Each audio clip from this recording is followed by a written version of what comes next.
line of Canisteo-Greenwood. Now empty shotgun. Finero takes it. He's going to roll and fire to his left. That one is incomplete. Pressure in his face. Had to get rid of that one. Just had to throw it away as the pressure was bearing down. And that will make it third down. Third down and 12 Yellow Jackets. They're going to need to dial up a big one here if they want to convert. Redskins lost a couple key cogs on the defensive side, one of them being Curtis Quick, who's playing at Alfred State this year. He was a great defensive player. I believe he's playing DN for the Pioneers. Here is Finero in the shotgun being flanked to his right. Low snap. He had to scoop that one off the Turk. Now pressure up the middle, and Finero is dropped. Looked like that was Caleb Kitka screaming up the middle for the sack. That'll make it fourth down, and this will likely be a punt coming as they are at the Canisteo-Greenwood 44. That's a long field goal even by NFL standards, so it looks like the punt unit's going to be coming out. So good job there by the Redskins defense. They bent but didn't break. It looked like Perry was really moving up the field, and then, they really got stiff, did that defense, got some pressure on the quarterback. So you like that. Bill Belichick will tell you, yards don't mean anything. You can have a lot of yards on us if you want. It's all about points. So they did a good job there. They did give up some yardage, but they didn't give up a score. And that punt takes a beautiful Perry bounce, and it looks like it is going to be down at the 1. So Canisteo are going to have an extremely long field ahead of them for their next drive. So why don't we go ahead and take a look at the starting lineup for these Redskins. And we'll start out with those Hog Mauis up front, and we'll give them some recognition. Sometimes they don't get their names called too often. Offensive line, left tackle, Nate Button. Left guard, Caleb Kitka. Center, Austin Vance. Right guard, Jacob Mullen. Right tackle is Austin Daly. Tight end, Owen Chafee. Quarterback, Rocky Santiago. John Cox is your fullback. Chase Weeks is your running back. Under center is Santiago. He's going to hand it off to Weeks. He's going to try and bounce it out to the left side, and it looks like he's going to be tackled short. And let's go down right now with a sideline report to Hunter Lee. I'm right down here at the end zone line here, Joel. That was a 2-point safety tackle side. Thiago was tackled here, and just almost broke out. Hunter is so far away we can barely hear him, but I believe, if I hear him correctly, a safety on that play. So Weeks tackled down into the end zone. The great punt sent him up at the 1-yard line, and Weeks unable to get out of the end zone. So Perry gets their first points of the year in probably unexpected fashion. It's a safety. It's going to make it 8-2, looking like a baseball score out here to start this one. And as you know, probably when you get a safety, now the Redskins will have to free kick this thing away, and Perry will get the ball. I was a little surprised there, Tanner, that the Redskins tried to maybe bounce that out and run wide. Normally you either quarterback sneak that or you try to run something right between the guards. That's what I was thinking, just straight up the middle, just try and get some breathing room because you're playing with fire anytime you try to run back into your own end zone. Now here comes the free kick. It's going to be a boomer, and it's going to be fielded at about the 30-yard line by Errol Chisholm. He's going to take it right up the gut and get tackled down at about midfield. So once again, good starting field position for Perry. They've spent a lot of time thus far in Canisteo-Greenwood territory. And so that Redskin defense will have to go right back out on the field. And that was actually their downfall in that sectional semifinal game. It was a defensive battle, and it just so happened that York Perry made one more play, but the defense was just out on the field too long in that fourth quarter, and they just got gassed. So your Coach Keeley, you want to be able to have time of possession. You want to win that. Finero finds Chalis Farmer there for the first down. That's about a 6-yard completion up to the Canisteo-Greenwood 45-yard line. Sorry, that's a gain of 4. That'll make it second down and 6. But both teams, I shouldn't say both teams because Canisteo hasn't really had the ball outside of their first drive. But Perry not afraid to throw the ball here. They're letting Finero get his feet wet, and he has to scoop another one off the turf, and he's going to throw an interception. Headed back the other way is Canisteo-Greenwood for the touchdown. That is Jacob Hotailing, just ripped it away, and then nothing but green grass ahead. Hotailing going to make it 14-2 Canisteo. So the Redskins defense says, I've got you, we'll pick you up here, as they got the safety. It looked like Perry had some momentum, because with a safety, you get the ball right back. So it's essentially 2 possessions in a row, 2 chances to score in a row, and the Redskins defense comes up. So essentially, the 2 defenses have now scored back-to-back in this football game. That's right, and now here comes Canisteo-Greenwood for the 2-point attempt, electing not to kick with the iffy at best field conditions. Here's Rocky Santiago under center, and it looks like he muffs the snap. And that 2-point attempt will be no good. Santiago just trying to hop on that one. So the score will remain 14-2 in favor of the Redskins with 6:29 remaining here in Q1. And that's on the Simmons and Rockwell Ford Nissan scoreboard. We'll be back with more Redskins football on AM 1480 WLEA. B&B Repair in Canisteo. If you use any kind of outdoor power equipment, chainsaws, brush hogs, snow blowers, B&B Repair tunes them up. B&B Repair is your authorized dealer for DR power equipment. AMF. Phone's gone, Joel, so you got me now. MTD. Tecumseh. Gotcha. Thank you, Bill. Kohler, Lawn Boy, LCE, contractor equipment. Hunter, when you do a report, you're going to have to try to get a little closer. I couldn't hear you. You sounded really far away. B&B supports local sports. Yeah, Genesee Valley very Agency staticky. At the Genesee Valley Agency, they feel the true difference between one insurance agency and another is not merely the insurance companies and the options offered, but the people they hire to take care of their customers. The Genesee Valley Agency in Arkport strongly believes that the way their customers are represented is a direct reflection of their business as a whole. They proudly serve over Why don't you come all the way 10,000 around and be on customers. Perry's sideline and we'll go to you for a report. And we are back here in Perry as the score is 14-2, 6:22 to go on the Simmons and Rockwell Ford Nissan scoreboard in favor of the Redskins. I just noticed looking at my stats here, and I have to point out, Jacob Hotailing picking up where he left off last year. He had 3 interceptions, returned for 55 yards, including a touchdown. So he's got 2 pick sixes now in back-to-back years. I'd say that's pretty impressive for one of the 5 seniors here on this Canisteo-Greenwood team. Now here is Perry starting at about their own 30-yard line. Here is Justice Finero once again in the shotgun. Man in motion, and it's going to be another one of those jet sweeps, but right there to contain the edge is Brandon Bebout. Chalice Farmer there. They're trying to get him involved, trying to get him those jet sweep kind of gadget plays, but right there is Canisteo-Greenwood for a minimal gain. That'll make it 2nd and 9. And you mentioned Curtis Quick earlier. Also looking at my stats, a big presence. They lost 78 tackles, 12 TFLs, 3 sacks, a forced fumble, a block punt, and a safety. So the big loss for them. And now we're going to have a penalty on Canisteo-Greenwood. That one on Nathan Button. So they get a free 5 yards here. Offsides, they got Button. 2nd down and 4 upcoming for the Yellow Jackets. Finero, empty shotgun, the lone man in the backfield. We've seen a lot of a shotgun with either one back or no back in the backfield. Finero had to kind of tip that one to him, and now he's going to roll out and throw it away. So nothing doing downfield for Justice Finero. The Canisteo-Greenwood defense been pretty good down the field, haven't allowed him any open receivers, and we've seen him forced to roll out a lot and try to extend plays, but Canisteo's defensive line has been right in his grill all night, and the coverage downfield has been good. So Finero struggling for some breathing room here. That'll make it 3rd down and about 4. Here's Finero in the shotgun, this time being flanked to the left by a running back in the gun. He's going to drop back. They're going to set up a screen, just try and give him an easy one here, and the pass is caught, getting into Canisteo-Greenwood territory. The ball came out at the end, but it looks like he was down. That was Cole Lighton, excuse me.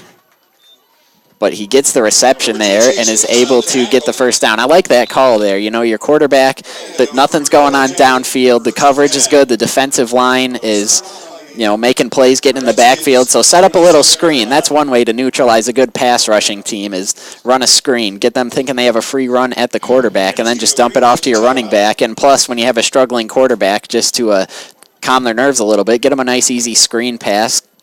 Get some yardage, so I really like that call there by Dupengeiser. And now looks like we have a timeout with 5:29 left in the first quarter. So when you look at this team, and numbers that don't shock you when you have a 500 team or just above, they went 5-4 last year, did the Yellow Jackets. They averaged 21.7 points per game, so almost 22 points per game, and they gave up 22.6 points per game. So pretty close right there. Their average margin of victory was 18 points on the season. Now, when you look at how they did here on the turf and on the road, at home, they averaged 26 points per game. On the road, only 15. So they were good for 11 more points here at home. So obviously, that normally bears out for most teams. They play better at home than they do on the road. Now, as far as defense, they gave up 22 points at home, 23 points on the road. So really no difference there. 3-3 against 500 teams last year, 2-1 against sub 500. They only scored 18 points against teams with winning records last year, scored 28 against sub 500. So struggled a little bit more with the winning teams. And again, that's something you'll normally see. And as you mentioned, Coach Dupengeiser in his third season, he's 7-11 in his 3 seasons. And Finero going to ride the pine here for this snap.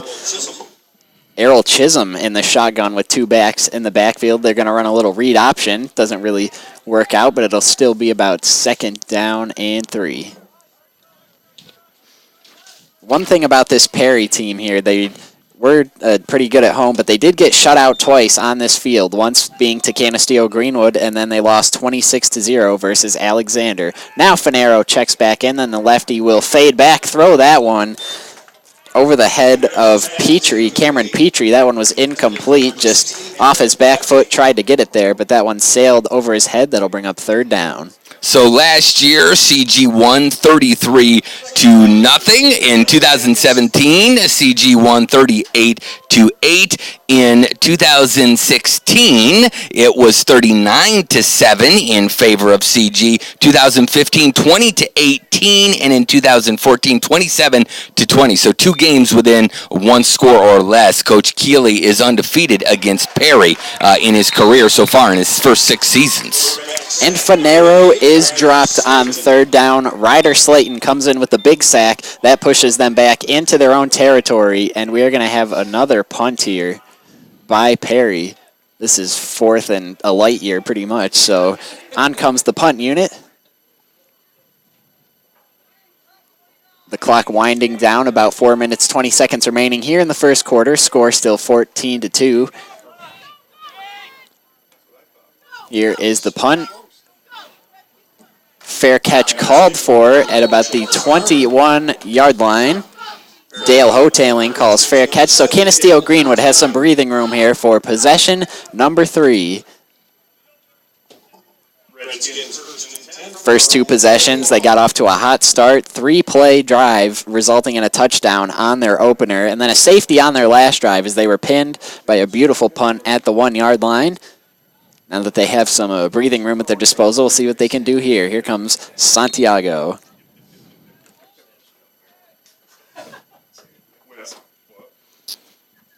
Dating back to 2005, CG leads the series 7-2. They're 4-0 at home. They are 3-2 here at Perry. They've outscored Perry here at Perry 104-96. Been much closer at CG. It's been 133-65. Here comes Santiago. The pass is caught and up to about the 32-yard line. That is number 32, Blake Updike with the catch. They went empty shotgun there. Santiago, the lone man in the backfield. And he is able to complete that, and a nice run after catch by Updike results in a Canisteo-Greenwood first down. Perry's overall record since 2005, 43-77. They're 4-4 in sectionals since 2005. Canisteo moving from left to right. Now here's Rocky Santiago in the pistol. Chase Weeks in the backfield. They're going to pitch to Weeks, running left, trying to get to the edge, and he is stopped right about at the line of scrimmage, and it looks like a late flag comes in, so we'll see what the refs have to say about that play. Cameron Petrie with the tackle. And the refs getting together. 3:35 to go, first quarter on the Simmons Rockwell Ford Nissan scoreboard. Redskins up 14-2. And it looks like a 15-yard penalty will be assessed against Perry. That is going to move Canisteo-Greenwood into Perry territory.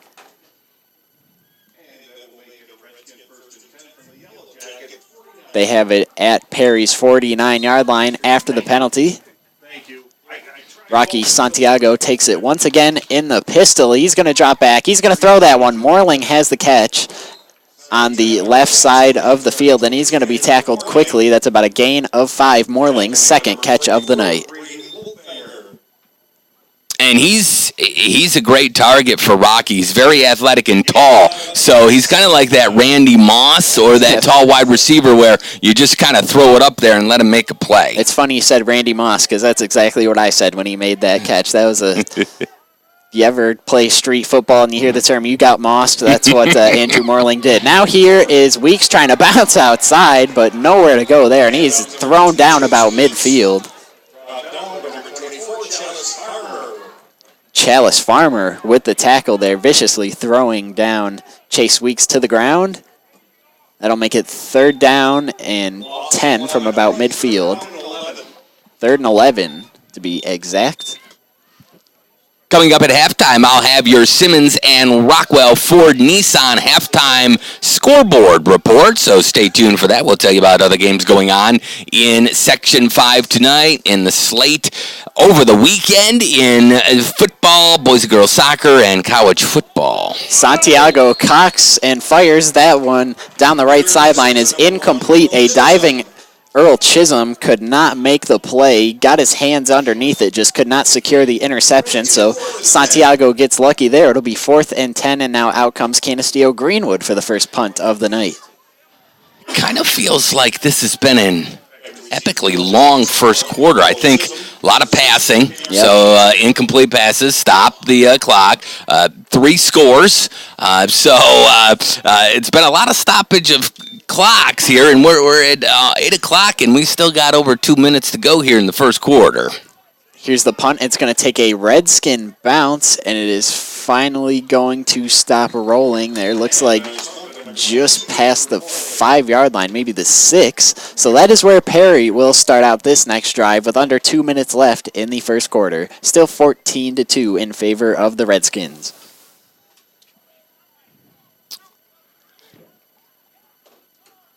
So the Redskins come back out again in their away black pants, white jerseys with the red numbers, and the red helmet with the white and red R on the side of the helmets. Here's Justice Finero. We saw Canisteo-Greenwood have to start out deep in their own territory. Now Perry gets that same treatment as we have someone coming in late. That's Giovanni Easterbrook. Running in late now here is Finero. He will take the first down snap and give it on a, looks like a little draw play there. And that one is going to be stopped right around the line of scrimmage. Petrie, the ball carrier. Owen Chafee coming up with the stop, the junior defensive end. Looks like a 2-yard loss on the play. Makes it 2nd and 12.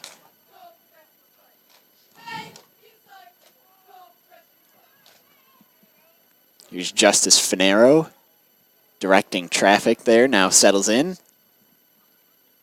And he takes the snap, and it looks like it's going to be a quarterback keeper, but Finero is dropped.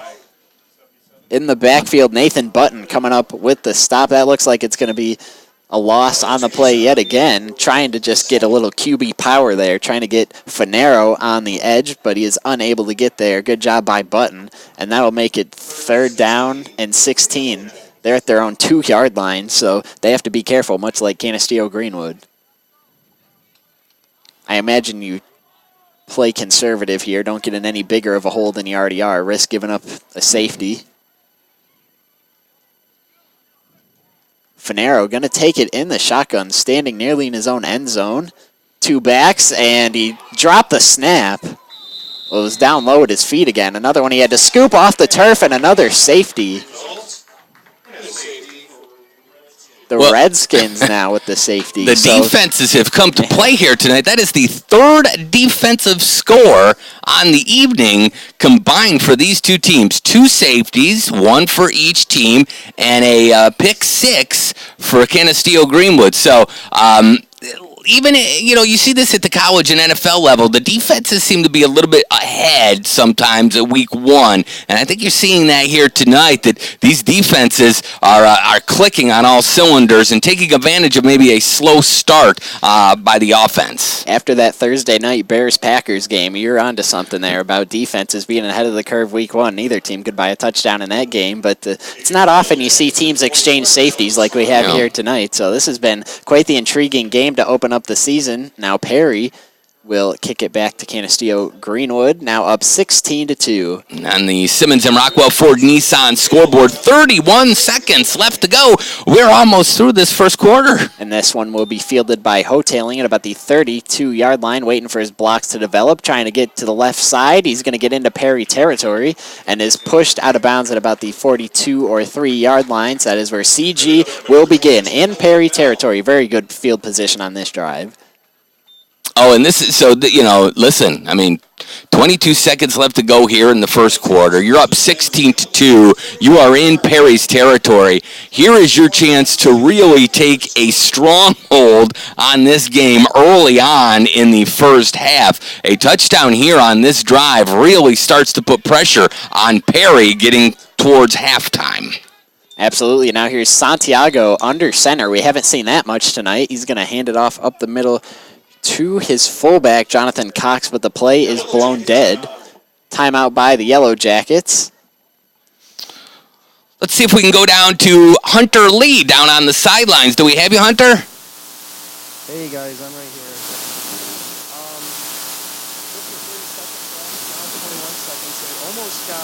Perry almost got a ineligible player on the field call. That 12-man on the field with number 7 running out there just now before the timeout called out. It's pretty interesting fact that number 22 hurt his shoulder on that last play on when he was on offense, and now he's seeing For some reason, we're just having a hard time hearing Hunter. We had him fine in the pregame show, and now we're going to have to make some technical adjustments here as the first half moves on. He seems to have gotten distance on us. We'll troubleshoot that as the broadcast went on. It sounded great in the pregame, and now it's gotten a little distant, so we'll work on that. Even we have to call audibles up here in the booth sometimes. First and 10, Canisteo-Greenwood with 21 seconds remaining in the first quarter. Again, Rocky Santiago coming out in the I form. No offset eyes. A man goes in motion. They are going to pitch it out to Chase Weeks. He's going to try and get to the edge on the right side. He's able to get up past the 40. Now cuts back at around the 30, getting to the 20. Good run by Chase Weeks. Looks like down inside the 20-yard line. And that will be a CG first down. That was Lucas Sears on the tackle, but not before the damage was done by Chase Weeks, able to rip off a nice one there, and they will begin to wind the clock. So that looks like it will bring an end to a dominating Q1 for Canisteo-Greenwood. They find themselves up 16-2 at the end of the first quarter. We'll take a break. That's what the score is on the Simmons Rockwell Ford Nissan scoreboard. It's the end of the first on the Redskins Radio Network on AM 1480 WLEA. Dealing with the loss of a loved one is always difficult. Let the H.B. Smith & Son Funeral Home help. They offer services to accommodate the needs of the family. You're going to tell me, Joel, when you H.B. Smith & Sons create the best funeral service or memorial service that your family desires. Hunter, come on up to the booth so we can try to fix this. And we can troubleshoot. So come on up to the booth. Let me see if I can fix it. Give H.B. Smith & Sons a call at 607-698-4552. We're not going to be able to do the interview if we can't get this to fix. Italian food, serving up nightly specials including Wednesday pasta night, Thursday chicken parm and team trivia. Friday fish any way you like it. And Saturday prime rib. The Argentieri family has been serving you homemade family recipes since 1958. And if you're looking for a banquet facility to hold that I don't know if it's a special battery issue. I don't know if it's a out of range issue. Where you're treated like family. Reservations encouraged at 324-6063. Quality collision work, lifetime warranty, free estimates, free loaner vehicle, and help with your deductible. Okay, we can go after It's this one, not a please. myth. It's McCourt's Auto Refinishing, Route 36, Canisteo. McCourt's, your complete auto body and refinishing center. McCourt's can handle fender benders to deer damage to paint jobs. For auto body repairs, make it McCourt's Auto Refinishing. McCourt's Auto Refinishing, Route 36, south of Canisteo. And we are back here as the second quarter is about to begin. Actually, it has begun. Canisteo-Greenwood up 16-2, and they are deep into Perry territory in the red zone, to be exact. And now Cox gets the carry. That was Chalice Farmer on the tackle. He's been all over the place defensively. That'll bring up a 2nd down and 7 for the Redskins.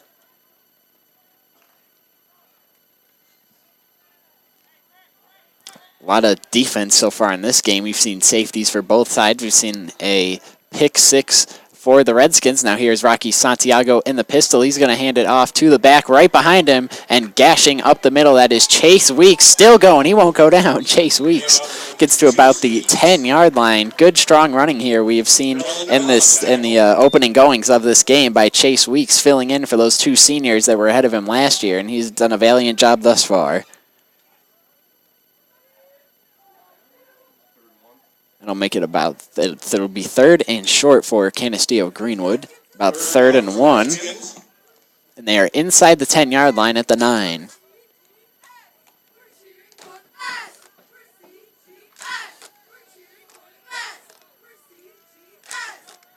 Rocky Santiago coming out once again in the pistol. Weeks behind him in the backfield once again. This is a formula that's worked thus far. Here's Chase Weeks. He's going to try and get to the edge. Cuts back inside. Weeks tackled down there short of the end zone, but not before picking up a Redskin 1st down.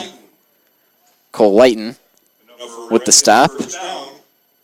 That puts the Redskins at 5 first downs so far tonight, according to my calculations. They are at the Yellow Jacket 6-yard line.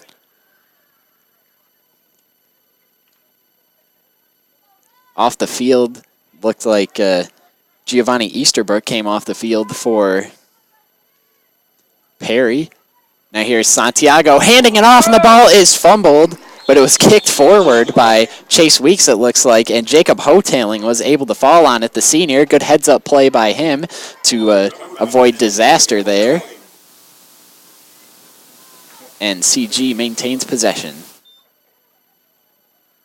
2nd and goal for the Redskins. 2nd and goal. This is where things really get tough down in this compressed area of the field. It's a lot harder to score, obviously. I see Andrew Morling split out wide after that catch he had in the 1st quarter. That wouldn't be out of the question. Maybe you throw a jump ball up to him. Here's Santiago on the pistol. That snap at his feet. He had to scoop that one off the turf, and he is sacked. Cole Whiten getting in there for the sack, the senior for Perry. It was definitely the bad snap there that really kind of derailed that play.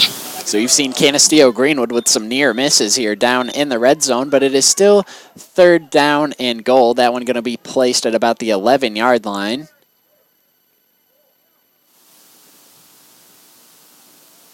If you really wanted to, you could go for the touchdown, obviously, and really demoralize your opponent, but who knows? Maybe you play it safe here. You don't really have to get too crazy. Could settle, but Santiago's going to roll right on the play action. He is going to throw to the end zone, and that one broken up, incomplete, and we have laundry all over the field. Multiple flags down. Big hit there as Santiago going for the end zone on the receiver, and he is still down on the field. I could not see a number, but he's being tended to by the training staff. Obviously, you hate to see that in the opening game of the year.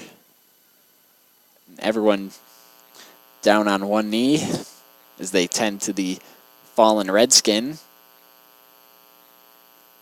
Why don't we go ahead and take a break with them right now with this injury timeout. We'll be back in 60 seconds on the Redskins Radio Network on AM 1380 WLEA.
Here to Canisteo-Greenwood Redskins football, 8:39 left in the second quarter. Owen Chafee was the player that was injured when we were last on the air. He was able to walk off under his own power, and there was offsetting penalties, a hold on Canisteo-Greenwood, and I would assume a penalty on that hit on Owen Chafee. So they replayed third down, tried to throw a fade route to Andrew Morling. It was incomplete, but another flag was thrown. Now we are currently sorting that out. Looks like it's still going to be third down.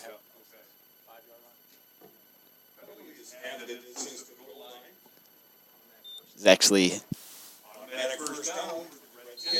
defensive pass interference there, trying to throw that fade route up to Andrew Morling. So automatic first down, first and goal, half the distance to the goal. And now we have whistles down before they can get the snap, and officials timeout. So we mentioned how this game was going pretty slowly there in the first quarter, and this is not helping the cause at all. Third and goal for Canisteo-Greenwood on the Yellow Jacket 5-yard line. They did a nice job getting into the red zone here, but they have struggled ever since getting down here, have had a few near misses, nearly fumbled a snap with Santiago. But they are still alive. He is going to come out in the pistol. Two receivers split out right.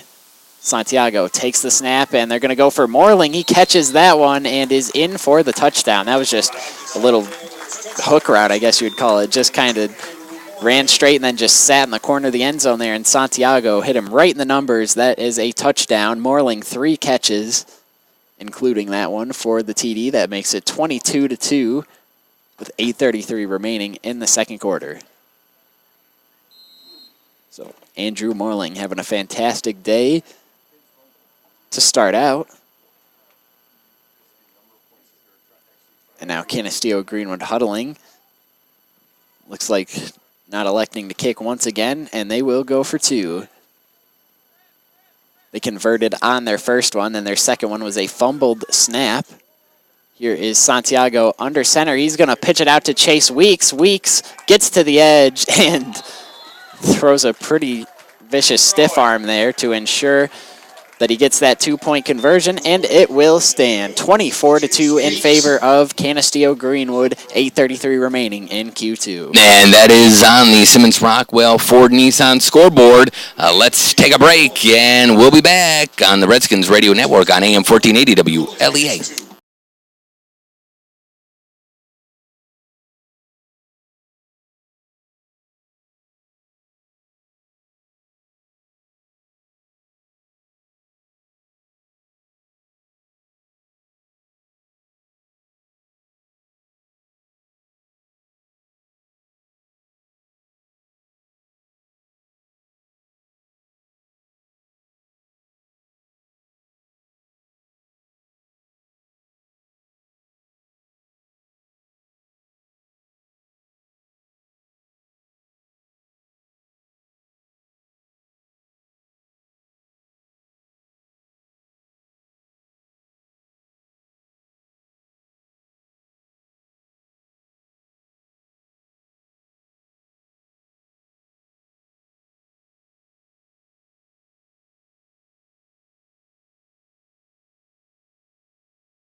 the senior. He is tackled by Jacob Hoteling.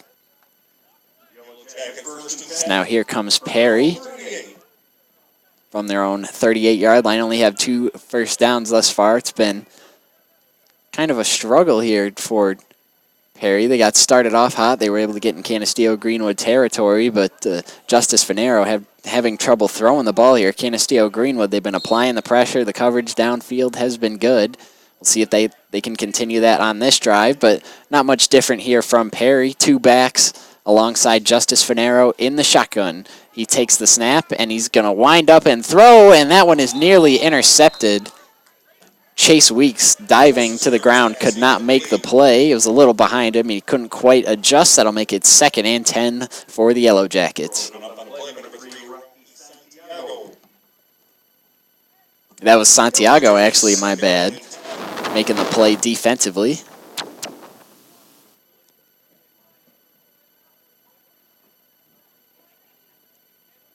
And now it looks like Earl Chisholm is back there once again at quarterback. He seems to be their Taysom Hill type, their gadget quarterback. He takes the snap, bobbles it, and is just going to try and salvage what he can on this play.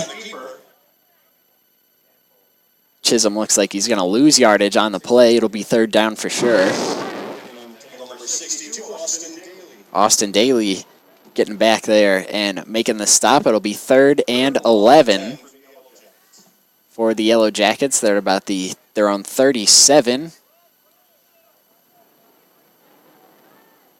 And once again, Earl Chisholm is the quarterback.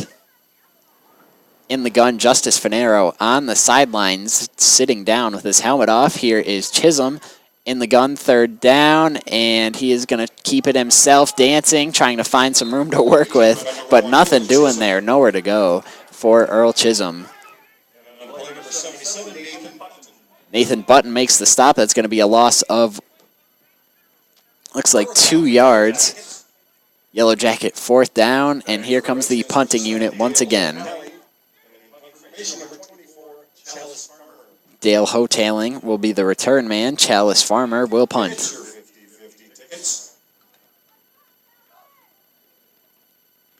And here's Farmer, kind of a line drive over the head of Hoteling. He's going to let it go, and it is going to take a Yellow Jacket bounce down to the right between the 9 and the 8-yard line. So Canisteo-Greenwood going to have another long field ahead of them as they begin with 6:52 left in the 2nd quarter. So it's become a defensive battle here as both teams playing field position here as it goes back and forth. They are at about the 9-yard line, but maybe the field doesn't look so long for Canisteo-Greenwood with the way they've been able to move the ball thus far tonight. They've had a pretty strong showing in the run game. Chase Weeks has been able to get to the edge. Rocky Santiago through the air. Hasn't thrown much, but he has been effective when called upon.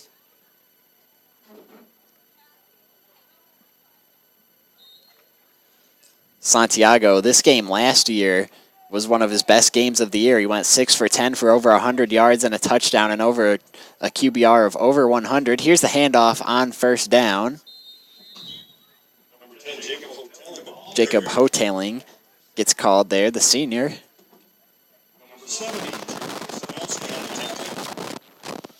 Jeremy Sadowski makes the play for Perry, another senior.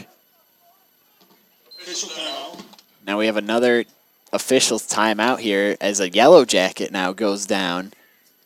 Again, you hate to see it, so the medical team will tend to him, and both teams take a knee.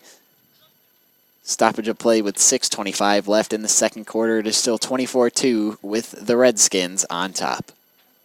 At halftime, we'll bring you the Simmons from Rockwell Ford Nissan halftime scoreboard report. We'll tell you about all the games going on in Section 5 football tonight, tomorrow. Then we'll fill you in on some games last night in boys and girls soccer.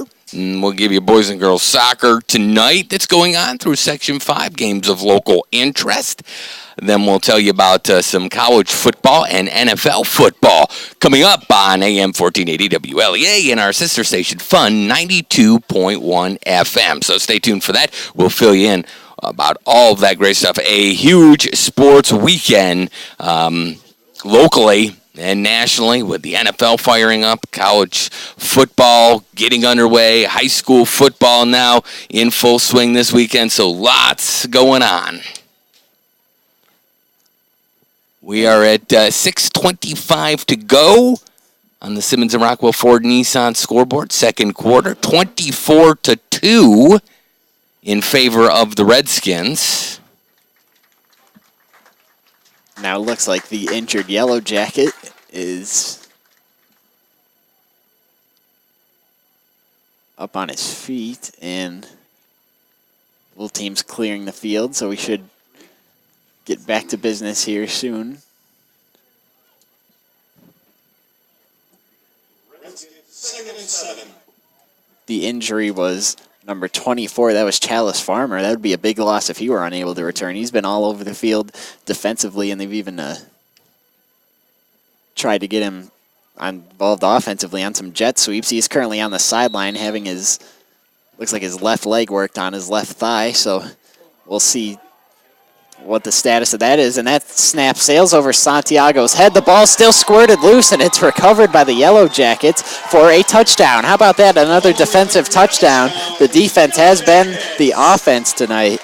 Perry gets on the board, their first touchdown of the season. Cameron Petrie with the recovery, and now Perry able to get back in this one. So back and forth, the defenses have been dominant here tonight. CG looked really good on their first drive, drove right down the field and scored, but ever since then, it's really been all about the defenses here. And that was just an unforced error by Canisteo-Greenwood. The snap, we've seen both the centers be rather erratic with their snaps. Have been up in the turf. They've been up over the heads of the quarterback, so that'll be something both teams are going to want to improve heading into the second half. Now here's the two-point conversion for Perry. It's still Chisholm. He's going to take the snap, looking, still on his feet, and down he goes. That one is no good, so it'll be 24-8.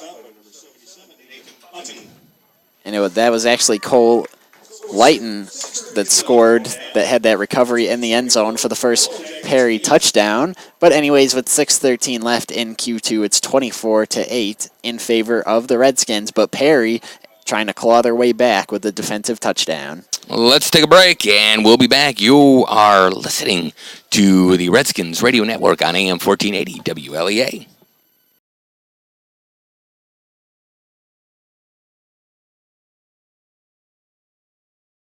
Business and commercial law, criminal law, litigation, and appeals. If you need a great lawyer at an affordable price, contact Brian Shue at 607-324-5711.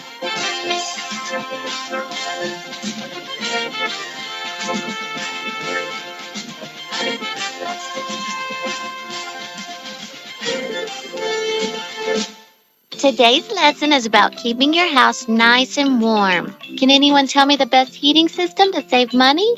Mr. Bear, do you know? I'll give you a hint. Is where Daddy works. That's right, Rude. Daddy says there is no better heating system around. Comfortable, efficient, earth-friendly.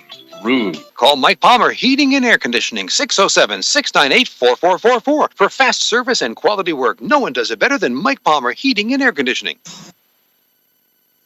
Welcome back here to the Yellow Jackets nest. We are here at Perry High School in Perry, New York, where the Canisteo-Greenwood Redskins find themselves up 24-8 over the Perry Yellow Jackets with 6:13 left in the second quarter. However, Perry has just scored a defensive touchdown. It was previously 2-24, but they were able to get a fumble recovery in the end zone for the touchdown. Didn't get the two-point conversion. They find themselves down 16 points. And here's Chalice Farmer, who left the game earlier. Looks like he is good to go. He's going to kick it off. That one a line drive.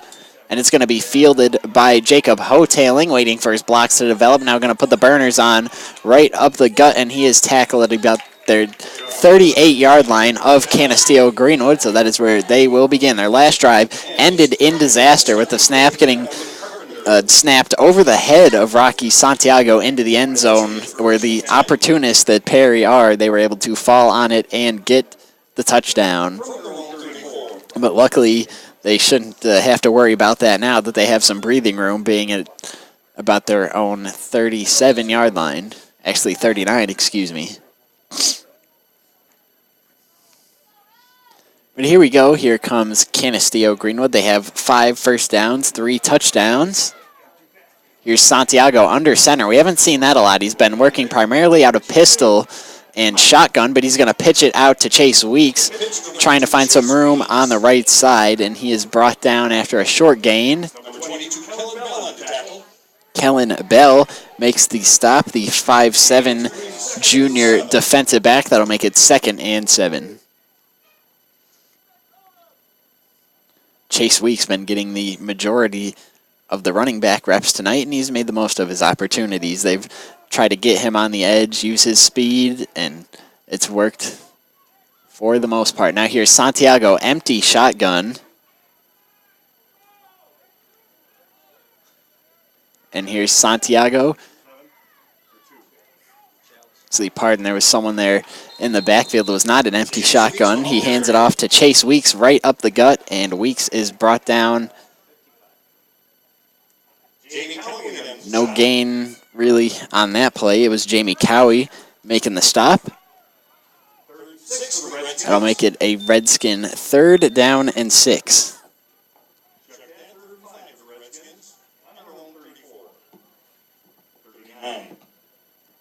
Now the clock winding down under 5 minutes remaining.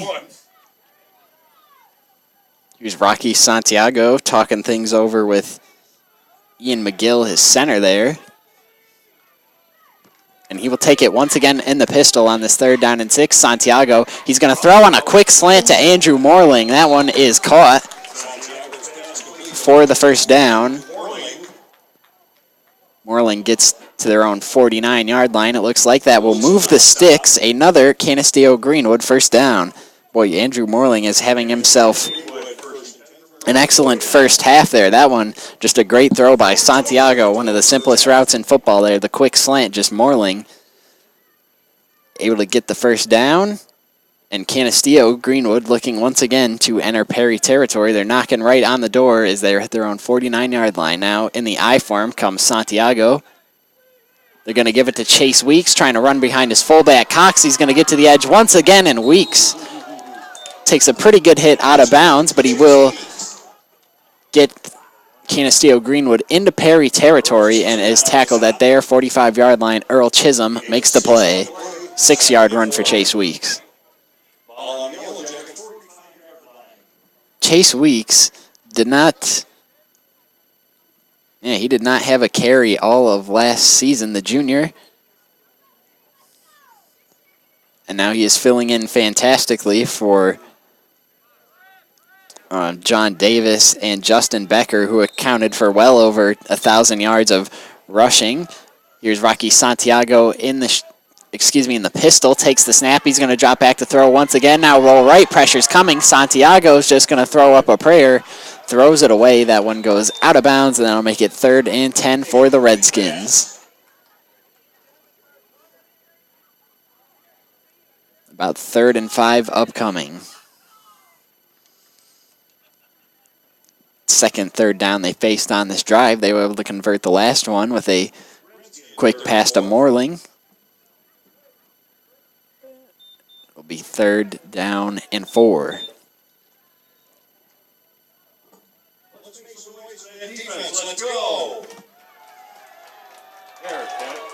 Now here comes Canisteo-Greenwood. They're going to spread him out here. 5 wide. Santiago, the lone man in the backfield. And he takes the snap. Going to drop back. He's going to throw this one deep, and it is caught back shoulder. What a catch there by Jacob Hotailing, making the catch. That one, Santiago just lofted up, and Jacob Hotailing was able to go get that one back shoulder there on the right sideline and pick up the Canisteo-Greenwood 1st down. You know, we see a lot of that spread offense now, the Cliff Kingsbury type offense, you know, the air raid, just spread them out 5 wide. It makes things easier for the quarterback, allows them to see the field better, and Santiago saw it pretty good right there. They're going to go 5 wide again. Santiago on a short little out route, picks up about 5 yards there on that completion on the right sideline. Morling comes up with the catch. That's his 5th catch of the half, I believe.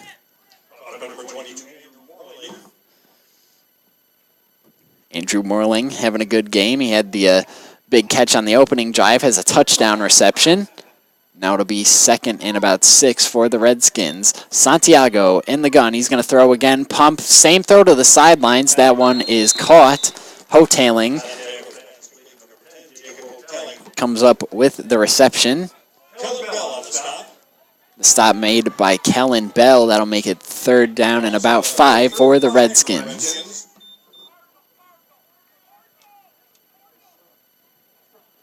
Here's Santiago in the pistol. And he's going to catch it and throw again. His receiver slipped. If he would have been up, he would have had enough for the 1st down, but just lost his footing there. We see the conditions of the field coming into play. It did sprinkle earlier, and now the intended receiver is still down. You really hate to see that. The non-contact injury just went down, just trying to plant his foot there, run that little out route that they ran the previous 2 plays. And so now as we have the down Redskin, we'll have the medical staff come onto the field. 2:53 left in the 2nd quarter. It's still 8:24 with Canisteo-Greenwood driving, once again knocking on the door of the red zone, and it looks like, oh, this would not be good. Andrew Morling, it looks like, is the injured receiver. That would be a major loss if he was unable to return. He's made some incredible catches here tonight. It's been Rocky Santiago's first read on the majority of plays, it seems like, and now he will head over to the sideline, getting his leg looked at. But the show must go on. Here comes Canisteo-Greenwood.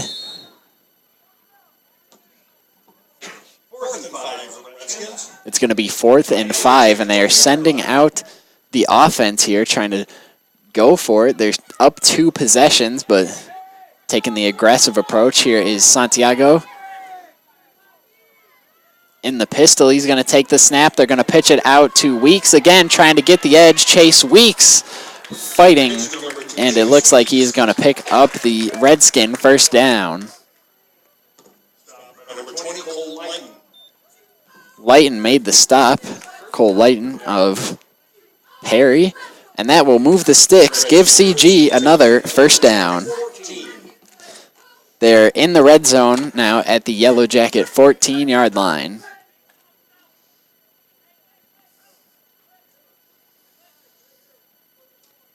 Santiago now coming out in the I formation.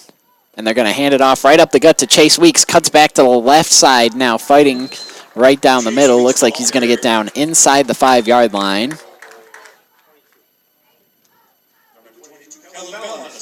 Kellen Bell will get another tackle. That'll make it 2nd down and 2 as we have hit the 2-minute warning. 2 minutes remaining here in quarter number 2.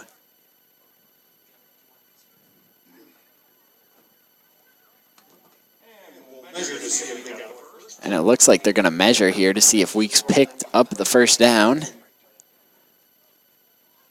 Not that it makes much of a difference as it's only 2nd down, but they're going to check nonetheless.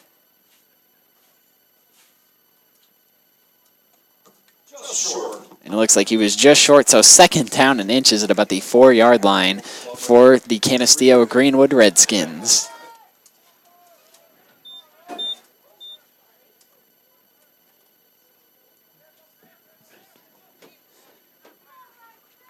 Let's see, last season,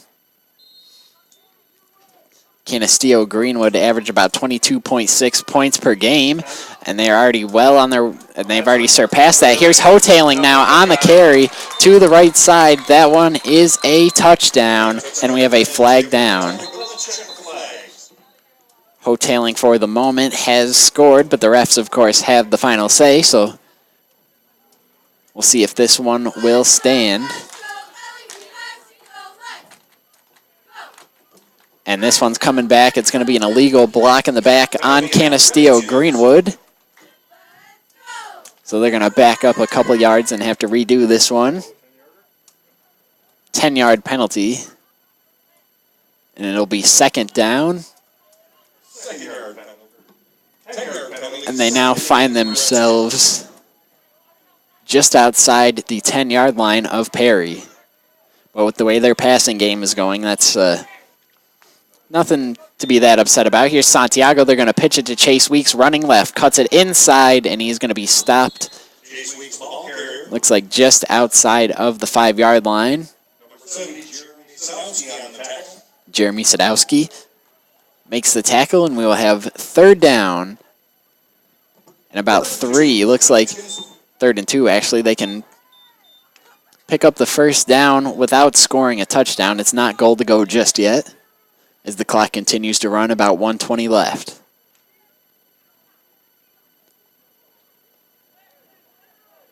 Here come the Redskins. Santiago in the I formation.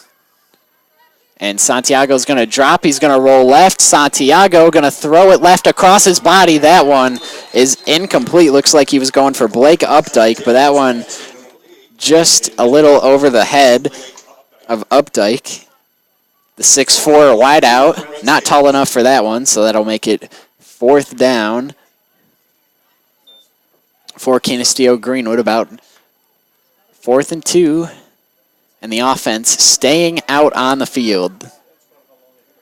They don't have to score a touchdown here. As long as they can pick up 2 yards, then they can make it goal to go. A minute left. Here is Santiago. He's going to be in the pistol here. Santiago, pitch it to Weeks, running left, and Weeks cuts it up inside, and Chase Weeks is in for the Redskin touchdown. Chase Weeks, another player for this Redskin team, another youngster having a sensational first half. He's able to pound that one in on the pitch, running to the right. Canisteo-Greenwood makes it 30-8 with the 2-point conversion pending. 4th touchdown on the night for CG, 3rd offensive, of course, and their 2nd rushing touchdown.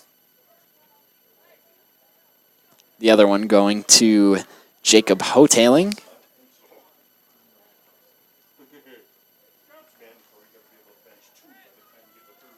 Now here we go. Here comes Canisteo-Greenwood to attempt the 2-point conversion. They are 2 of 3 thus far, looks like, on 2-point conversions. Here's Santiago, play action, rolling right, waiting for something to develop. Going to put it on his receiver, and that one is caught. The 2-point conversion is good. Rocky Santiago complete to Ryder Slayton. That one is good. It'll make it 32-8 in favor of the Redskins, dominating first half with 53.9 remaining in the 2nd quarter. So you got to feel good about this if you're Canisteo-Greenwood. Heading into halftime, you've had a dominating performance on both sides of the ball. They really haven't seemed to have an answer to, any of the off-tackle pitch type runs that Canisteo's been running. The pass game has been effective when called upon. So Perry, a lot of questions heading into halftime. This is a stark contrast for Canisteo-Greenwood. They're not how they started last season at all. They only scored 12.5 points per game and gave up 29.5 points per game in their first 2 games of the season last year, which were losses. And then they bring in Rocky Santiago, and during their 6-game win streak, relative to their first 2 games of the year, their scoring increased by 16 points per game, up to 28.5, and their scoring allowed decreased by 21.7 points per game, from 29.5 to 7.8. So if you're Canisteo-Greenwood or one of its fans, you're glad that they were able to start off the season hot, unlike last year. Now here is the kickoff. It's going to be Updike booting this one from the 40 deep. And Petrie will field it. Running patiently, waiting for his blocks to develop. He is brought down at his own 30-yard line. So with 44 seconds left, that was a rather lengthy run by Petrie. Drained some time off the clock. So if you're Perry here, you might be content taking it to half. You don't want to shoot yourself in the foot, turn the ball over, and give them a chance in your territory.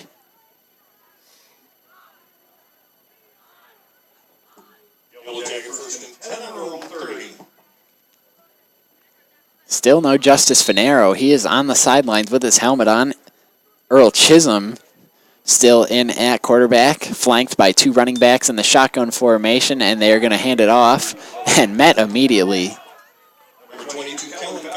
Trying to run right up the gut. Kellen Bell is plastered there. That was Blake Updike laying a pretty big hit. No gain. It'll be 2nd and 10. The clock is running. About 23 seconds remaining. And it doesn't look like Perry's in any particular... There's no particular urgency here. They're in no hurry to run a play. Looks like they'll get one more off here. Earl Chisholm in the shotgun. He's going to drop back to throw. This one might just have to be a prayer, but he is pressured and dropped. Nathan Button will get credit with the sack. That's going to bring an end to quarter number 2. It is 32 Canisteo-Greenwood, 8 Perry. We'll take a break and come back with the halftime show next. You are listening to the Redskins Radio Network on AM 1480 WLEA. Ken's Auto Collision in Canisteo is your complete collision repair, glass replacement, and repainting shop for foreign and domestic cars and trucks. You've come to expect prompt, courteous service and professional workmanship at Ken's because that's the way Ken's been doing it for over 30 years. Ken's modern equipment, quality materials, and skilled craftsmen guarantee your satisfaction every time you bring your vehicle to Ken's Auto Collision, corner of West Main and Orchard Streets in Canisteo. If you're driving in and out of Canisteo on Route 36, then you'll definitely see the vehicles on the lot at Canisteo Auto Mart, West Main Street in Canisteo. If you're not driving past the lot and you're wanting a quality car or truck, just go online to CanisteoAutomart.net. It's the easiest webpage, CanisteoAutomart.net. It simply lists what they have, and if you see something you want, click more and email the dealer. Canisteo Automart, just down the road from high prices.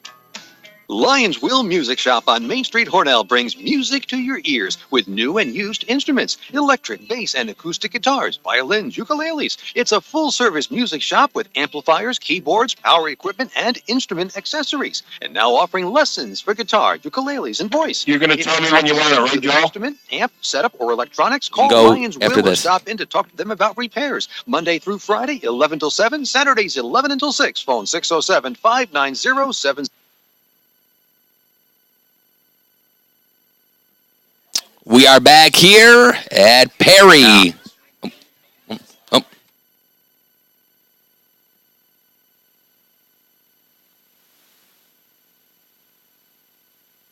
Now, the halftime show on the Redskins Radio Network. Brought to you by Simmons Rockwell. With a recap of the first half highlights and a look ahead to the second half. Let's go back out to the booth with Joel Orient.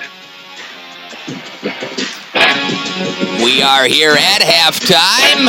32-8 is the score on the Simmons Rockwell Ford Nissan scoreboard here in the Yellow Jackets nest. It is in favor of the Canisteo-Greenwood Redskins. They beat Perry last year 33-0, and they are up 32-8 here at halftime. And here's Tanner Saunders to tell you how we got there. This has been a carbon copy of last year, pretty much. Perry doesn't seem like has any answer for Canisteo-Greenwood, and that was apparent right from the first drive. Canisteo-Greenwood marched down the field in 3 plays, including a nice deep bomb down the right side to Andrew Morling, and then about a 30-yard run, give or take, to Jacob Hotailing to put them up quickly, and they were able to get the 2-point conversion. That put them up 8-0. And then Perry, on their ensuing possession, was unable to do anything with it, kicked it back to Canisteo-Greenwood and got a beaut of a punt down at the 1-yard line, which resulted in a safety for Perry. That made it 8-2. And then Canisteo-Greenwood would get the ball back. We'd see both teams exchange safeties, but not before Jacob Hotailing got a pick 6 on the ensuing Perry drive, picked off Justice Finero and took it about 45 yards back to the house, and that made it 14-2 in favor of the Canisteo-Greenwood Redskins, as they were... that was Jacob Hotailing's second pick 6 here in back-to-back seasons. Starting off the season hot, it was 16-2, and then we would see Canisteo-Greenwood get a safety on Perry that made it 18-2. So both teams exchanging safeties. You don't see that very often in a football game. And then you saw the snap over the head of Rocky Santiago that was recovered by Cameron Petrie of Perry for a touchdown. So interesting start to the year. Both teams exchanging safeties and defensive touchdowns. And then we saw Chase Weeks with the touchdown run. Saw a touchdown pass to Andrew Morling, who had a fantastic first half, had at least 5 receptions, including a touchdown. And we find ourselves at 32-8.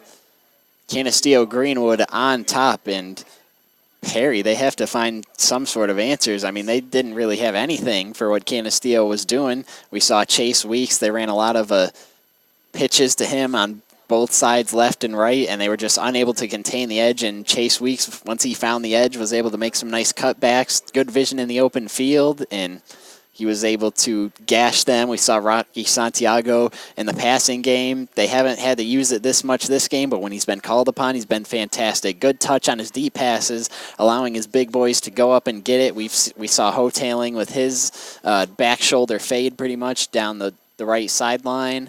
Andrew Morling's catch on the first drive was pretty nice. So Santiago, he's had touch and good timing with his receivers. We've seen him throw some out routes right in the numbers of his receivers. His touchdown to Andrew Morling in the right corner of the end zone was right on the numbers. So Santiago's been sharp tonight. He was sharp in this game last year, too, as I mentioned. 6 for 10, over 100 yards and a touchdown. He is on pace to do that again. So Rocky Santiago, something about this field and against this Perry team just has this Canisteo-Greenwood team clicking, and that's exactly what it's doing tonight, clicking. They find themselves up 32-8. On the Simmons Rockwell Ford Nissan scoreboard. Let's take a break. We'll be back with the halftime scoreboard report. It's the Redskins Radio Network on AM 1480 WLEA. Simmons Rockwell Hornell. Those who listen to games on their car radio are likely hearing it in a vehicle they got at Simmons Rockwell Hornell. You can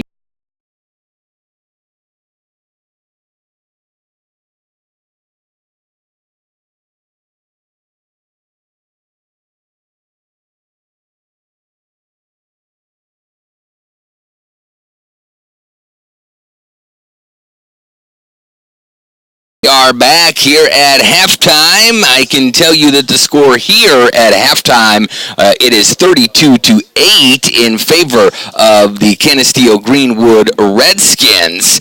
And they are right now doing what they need to do when it comes to putting points on the board, either offensively or defensively. They're getting the job done.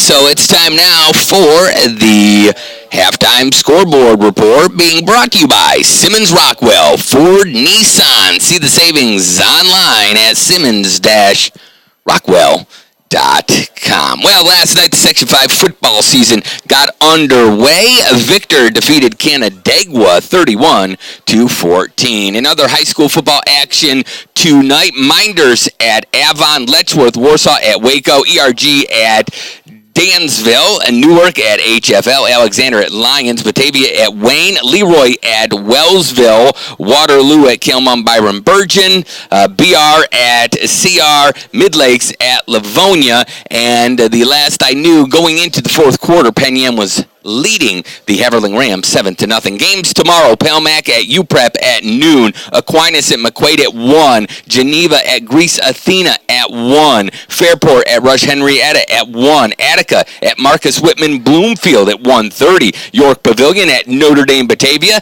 That's a game of interest for the Redskins fans. They'll face those two teams. That game is at 1:30 tomorrow. Hornell at Bishop Kearney at 2 p.m., and that will be right here on AM 1480 WLEA and on WLEA.net. And Clyde Savannah at Red Jacket at 3. In boys soccer last night, Scio over Friendship 7-1, Haverling 4-1 over Dansville, Penn Yan 3-2 over Marcus Whitman, Bolivar Richburg shut out Whitesville 2-0, Geneseo down Perry 2-0, Letchworth Warsaw 3-1 over Livonia. Boys soccer action tonight, JT at Addison, Arkport Canisteo at Canisteo-Greenwood, Prattsburg taking on Hammondsport, Avoca at Camp El Savona, and action tomorrow in boys soccer. The Hornell Red Raiders will take on Holland in Olean at 4 p.m. for the championship of the Olean tournament. That is tomorrow at 4 p.m. in Olean. Hornell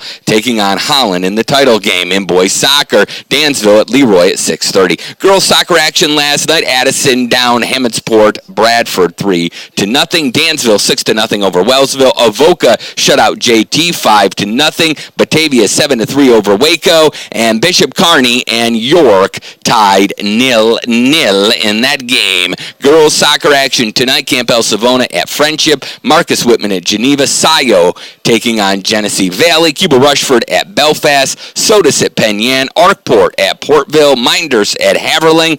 Alfred Allman at Keshequa. And Perry at Leroy. Girls action tomorrow in soccer in Section 5.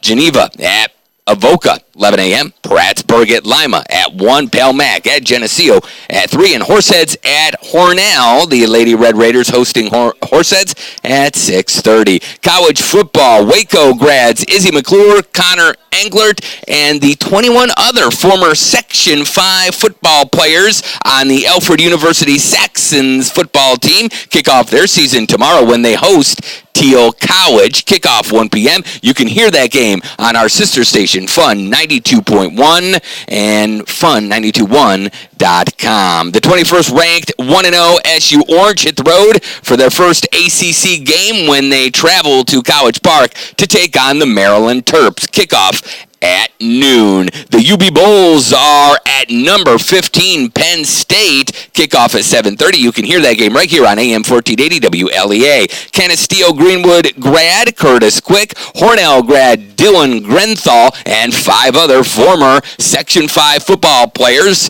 And the Alfred State Pioneers kick their season off tomorrow when they host UMass Dartmouth. Kickoff at 1 p.m. The NFL got underway last night in a barn burner. If you love defense, 10-3, the Packers were victorious over the Bears, a game you could have heard right here on WLEA. It's Sunday football. The Buffalo Bills travel to take on the New York Jets. Kickoff there at 1 p.m. Sunday night football is on WLEA. The Pittsburgh Steelers take on the defending Super Bowl champs, the New England Patriots. Kickoff at 7:30. And then there's a double dipper for Monday night football on WLEA. The Houston Texans take on the New Orleans Saints at 6:30. Then the Denver Broncos take on the Oakland Raiders. Kickoff at 9:45. You can hear both of those games on AM 1480 WLEA. Why don't we go ahead and bring in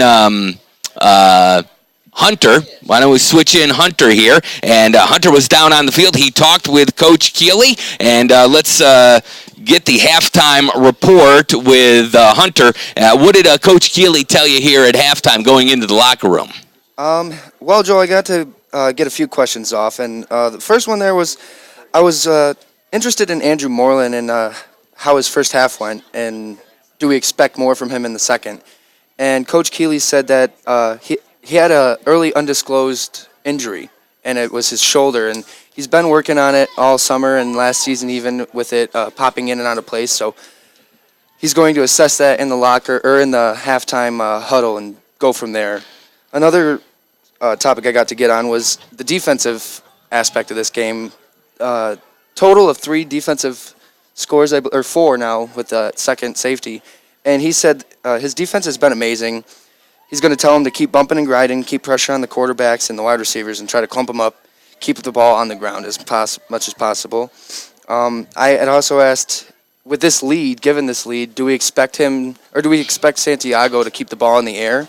And he said, if we can hold on to this lead, then you should expect that we're just going to keep the ball on the ground and eat the clock up as much as possible. Now, and you mentioned this in the pregame that because I thought you were going to say, are you going to leave Rocky Santiago in for the second half with this lead? But if you were correct, you told me he's the only quarterback, correct, on the roster? Correct. There was one other player. I think it's Jake Hotailing. Mm-hmm.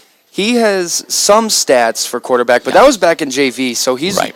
Santiago's really their only go-to guy as far as getting the ball in the air. Yep, and I can't remember last year who started the first 2 games of the varsity season. They went 0-2, and that's when they brought Rocky up. So I don't know if that might have been Jacob Hotailing last year, starting those first 2 games. So he might be the backup quarterback. But I think it's going to be a lot of turning around at this point and handing it off and eating a lot of clock and just trying to get to the end of this game healthy, I would guess. Yeah, Coach Keeley was definitely adamant on saying that he didn't want to give up the score, but as long as they keep this and their defense stays tight on the Perry offense, then they're going to run the ball as much as possible, and that's the goal for any kind of score, 32-8. So expect to see Chase Weeks and Jake Hotailing running the ball a lot. Absolutely.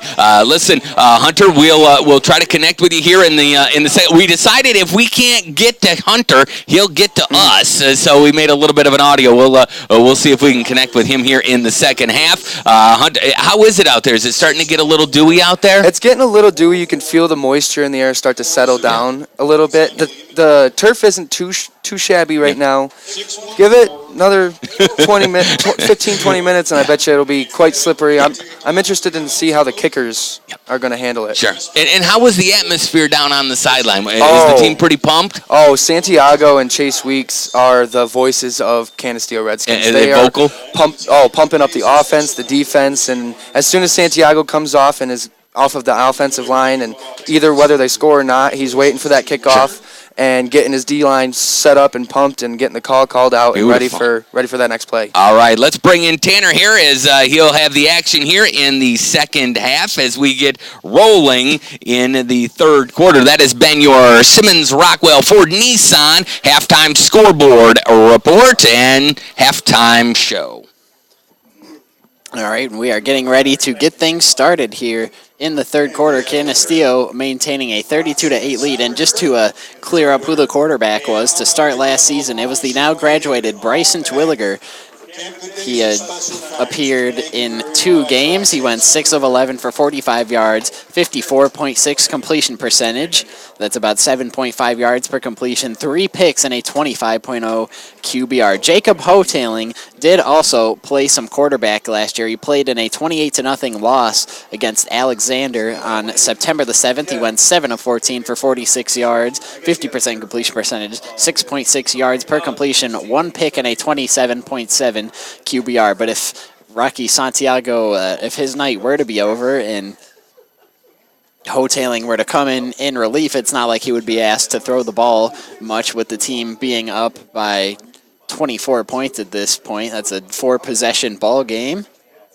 I'd expect to see a lot of Weeks and Hotailing running the ball, which they did phenomenally in the first half. Canisteo-Greenwood's run game picked up right where it went last season, and we've talked about the talent that those two have had to replace. You look at Justin Becker, who graduated. He had 159 carries for 862 yards, 5.4 yards per carry, and 7 touchdowns. And John Davis had 52 carries for 518 yards. That's 10 yards per carry, 5 touchdowns. So a lot of talent at the running back position left. And, Hotailing and Weeks have had to step up to the plate, and they have, for the most part. Both of them have touchdowns in this game, and the clock winding down here as we are getting ready to start the second half of action.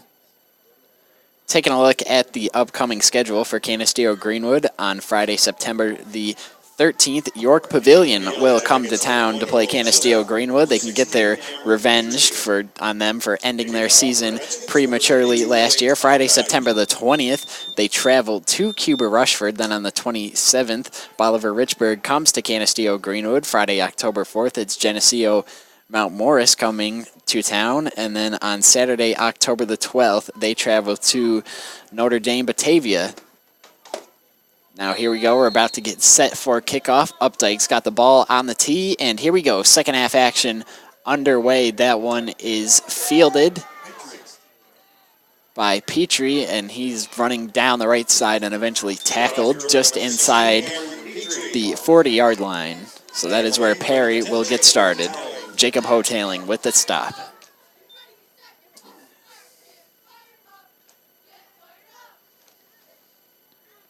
Earl Chisholm still on the field. Looks like Justice Finaro's night is done after being taken out in the first half. Coach Dupengeiser didn't like what he saw, so Earl Chisholm coming out in the shotgun. Two backs on either side of him, as we've seen quite frequently tonight from Perry. Chisholm hands it off right up the gut, and that is Ryder Slayton coming up with the ankle tackle for Canisteo-Greenwood. That was Cole Lighton on the carry, the senior. It'll be about 2nd down and 8.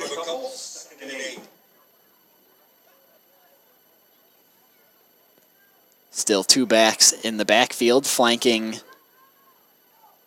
Earl Chisholm. Chisholm takes the snap, and he's going to hand it off, trying to get to the edge there. And the tackle, once again, Ryder Slayton coming up with the tackles. They tried to feed Kellen Bell this time, but Slayton does a good job of setting the edge, and now we have an injured Redskin. Or at least slow to get up is Jonathan Cox, the fullback / linebacker. And after a moment, he is able to walk off to the sidelines. So Cox will step out, and when we return, it'll be, looks like 3rd down and 8. Perry has it from their own 39.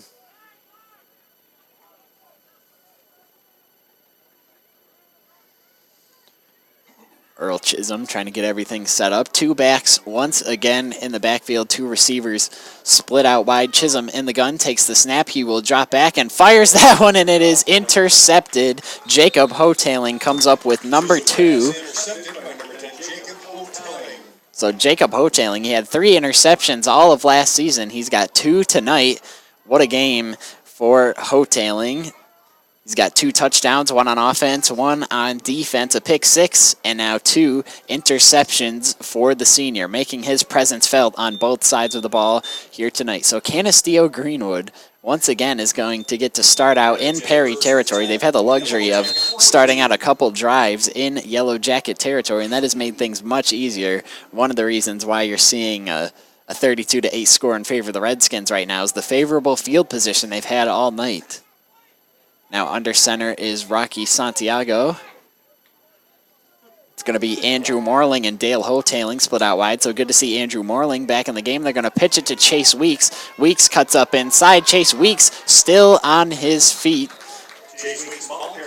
Gets inside the 30. Looks like he's going to get stopped at probably the 26-yard line, and now we have an injured Yellow Jacket. So in a game like this, neither side, you don't want to see your players going down in a game like this, so the medical staff will come out. Both teams head to the sideline, and play will be stopped momentarily. 10:39 left in Q3. Canisteo-Greenwood maintaining a 32-8 lead.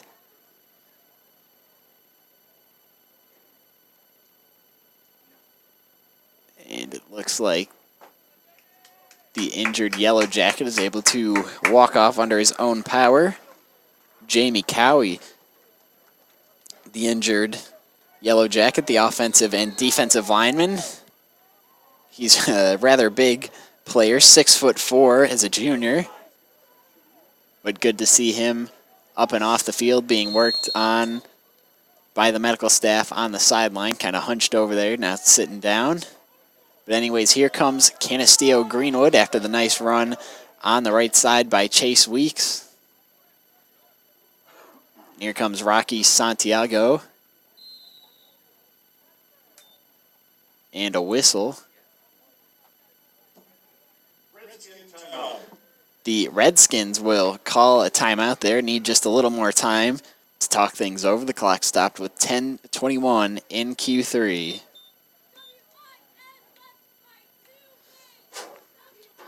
So the Redskins able to, barring any unforeseen setbacks, they should be able to pull this one out, playing pretty well here tonight, up 32-8. Rocky Santiago, he's looked good. He finished last season with 6 passing touchdowns, 6 interceptions. 3 of those 6 interceptions came in the last game of the year there in that loss against York Pavilion at Cal Mum. He went 8 of 17 for 76 yards, had 1 touchdown and 3 interceptions. So he was really solid last season for them, and that's carrying over into this season. being a sophomore, being called up to the varsity team has certainly helped to get those reps, and I think it helps those younger guys, having, some continuity at the quarterback position and being able to develop the chemistry with him. Now here comes Santiago in the I formation. I would expect to see a bit of a deviation from their first half play calling as they give it right up the gut. I would expect to see a lot more I form, a fullback in the game, offset I, just do some power running here, try and just drain this clock. Jonathan Cox was the ball carrier. Hopkins came up with the tackle. It's going to be second down in the yellow jacket 22 for the Redskins.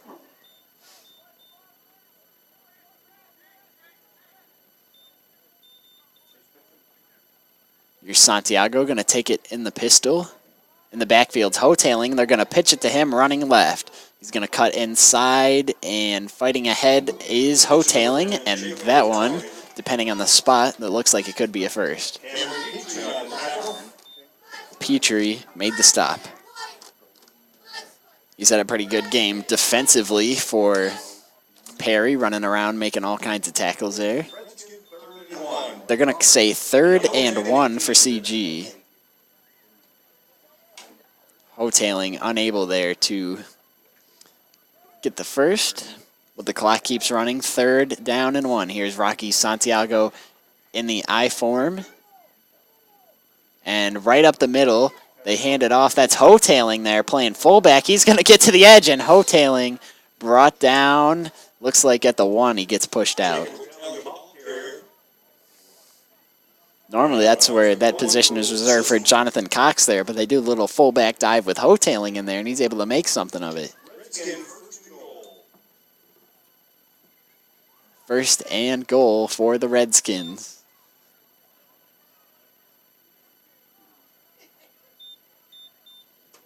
Here's Rocky Santiago. It's like they hand it off fighting, but it looks like Perry's defense able to remain stout and deny CG of the touchdown. They gave it to Hotailing there, unable to get in.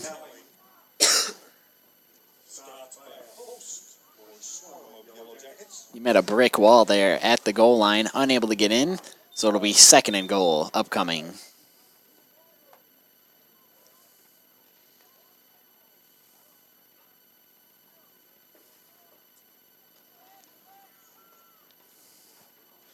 Comes Rocky Santiago.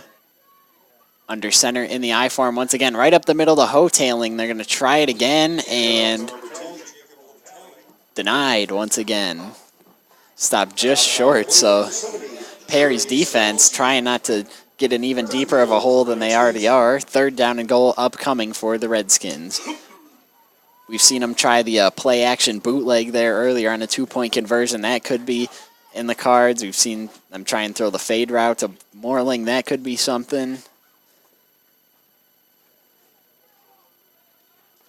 We'll see what they draw up here on this 3rd down. It's going to be single back formation. Santiago under center. They're going to pitch it once again and trying to cut inside, but denied. I believe that was Chase Weeks. It was Weeks indeed, the ball carrier, but he is stopped. That'll bring up 4th and goal.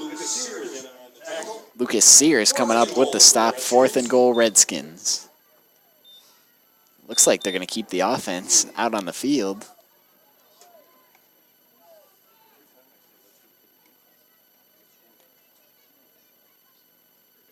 Haven't seen much kicking in this game besides punting and kickoffs. Neither team electing to send out their field goal unit.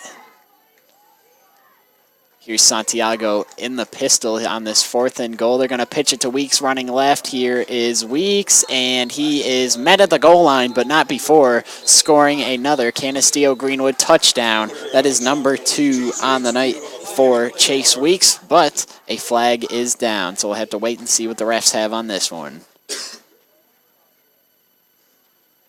If it stands, that would be Chase Weeks' 2nd rushing touchdown, and they're going to say false start on CG, so that'll move them back a couple yards, and they'll have to retry this one. They'll have it from the 8-yard line, so it'll be a little tougher this time around.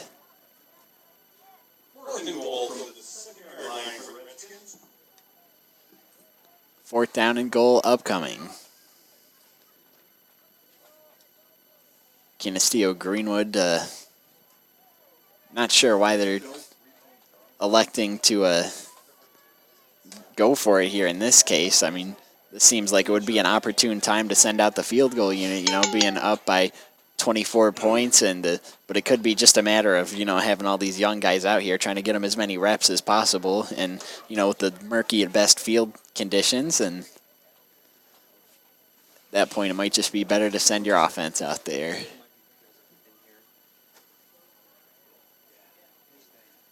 Now the refs over on the Perry sideline talking it out.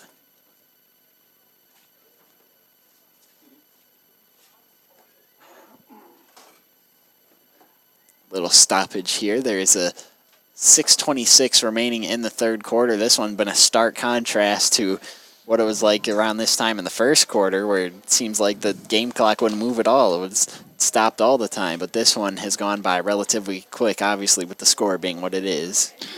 As he said, Tanner, 32-8 on the Simmons Rockwell Ford Nissan scoreboard.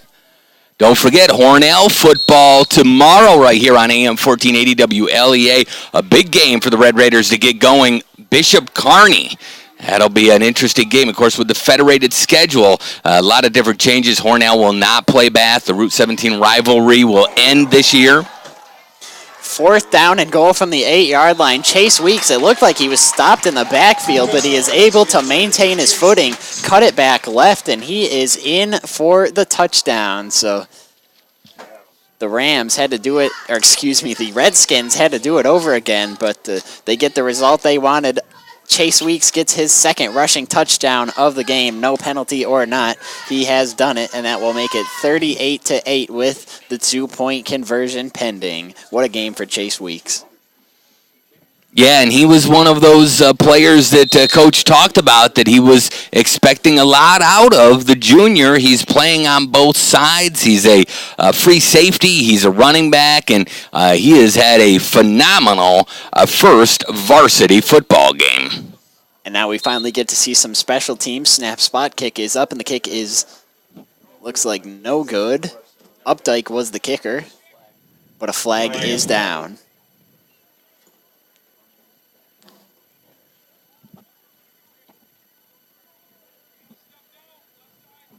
See what this one is about. Doesn't look like it's going to be a yellow jacket penalty. They will retry the PAT, but that is one thing that has not been on the side of Perry tonight. There's been a lot of things, but one thing has been the penalty disparity. Seems like they are losing that one. Yeah, the Redskins have been fairly clean tonight in the penalty category, so they've done a good job in that. Perry has made a couple, and, that is sometimes expected in the first game. It's a little sloppy. You're going to full speed more than you were in practice, and so some mental mistakes out there. They'll be able to clean that up in film. So another PAT, looks like another penalty.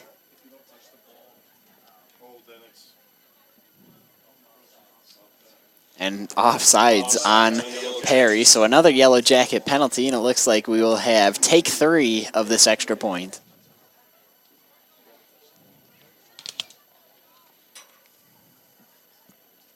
.6:18 remaining. It is 38-8. Jacob Hotailing to hold. Updike will attempt the kick yet again. And Hotailing, high snap. That one is blocked. And that was Errol Chisholm. He's been a jack of all trades tonight. He's been quarterback. He's played on defense, and then he gets the punt block there. So the score will remain 38-8 in favor of the Redskins with 6:18 remaining in the third quarter. On the Simmons Rockwell Ford Nissan scoreboard, we'll be back with more of the Redskins Radio Network on AM 1480 WLEA. Clarity Wellness Community empowers people with care, connections, and support for a lifetime of choice. They know that emotional health matters. Emotional health problems affect 1 in 5 Americans in any one year, as many as all other diseases combined. Clarity is here to stand with you, hand in hand on your journey through wellness, and they have been since 1988. If you feel like you or someone you love could benefit from leading a healthier life, find out more information at their website, claritywellnesscommunity.org. This game is coming to you thanks to great sponsors like Wegmans in the Hornell Plaza. It's a grocery store, it's a bakery, it's a deli, it's a pharmacy, and everything else you can name. Known for their pizza and subs while you get your groceries or pick up a prescription. Wegmans in the Hornell Plaza. They've got Wi-Fi internet access right inside the store and all kinds of great services at the counter. Money orders, MoneyGram, Coinstar, and Redbox movie rentals. Wegmans in the And we are back here as we resume the third quarter. Here is the kickoff, and it'll be fielded by Perry. Now on the return, nothing much doing there. Looks like they will get out to the 35. That was Petrie on the return. Caleb Kitka got in there for the tackle. Already has a sack in this one. Now making a play on special teams, so they'll have it at about their own 36. Errol Chisholm, once again, assuming the quarterback position.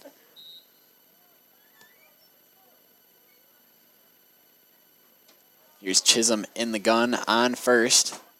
Being flanked to his right, he takes the snap, play action, and a keeper by Errol Chisholm, and he's got some real estate. Getting tackled after about a gain of 8 or 9 there. Errol Chisholm on the quarterback keeper. We saw them try and run. We saw him trying to run that play early on in the game. He came in for Justice Finero for a snap, and they tried to run that little read option there. And that time it worked, as Errol Chisholm showing the burst, able to pick up about 8. That'll make it 2nd and short.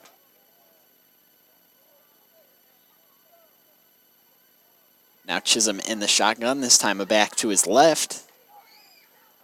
It's like 4 receivers split out wide. They're going to hand it off right up the middle and fighting ahead. Just right up the gut. That one, depending on the spot, could be a first down. That was Cameron Petrie, the runner.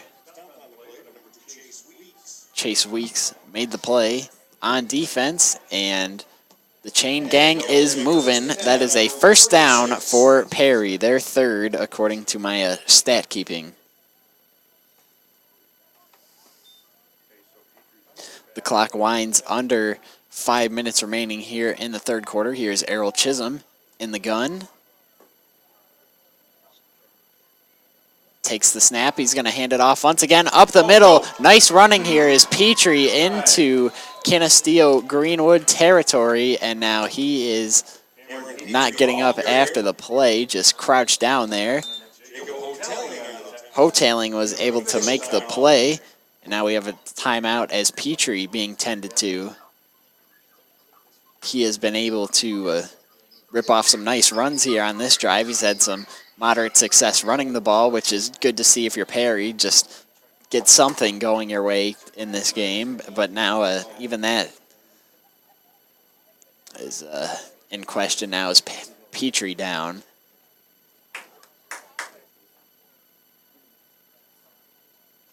Chatting with the officials, and now he is able to walk off the field under his own power. So you like to see that if you're a Perry fan. What you don't like to see is, you know, all these impact players going down. We saw earlier in the game Chalice Farmer went down with an injury. He later returned, but now Petrie's gone down after stringing some nice runs together on that drive. Now coming in for Perry. Trying to see if I can get a number there. Looks like Cole Layton there coming in, and he will flank Earl Chisholm in the gun.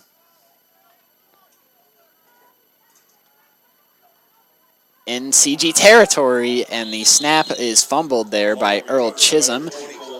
But Cole Layton is able to recover it, so no harm, no foul. It's just they're going to lose a few yards there. Still a manageable 3rd down and 4 for Perry.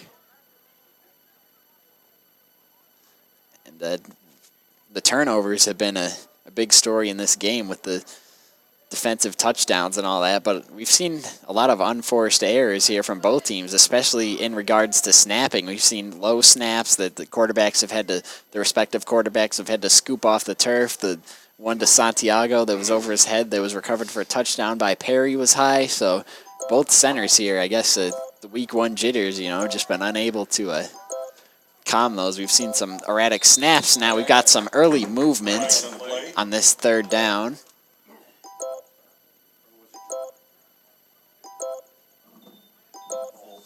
Looks like they're going to get Perry for a false start. Yet another yellow jacket penalty. That's an area which has really hurt them tonight. Third quarter, 3 minutes remaining. It'll be 3rd down and 8 upcoming.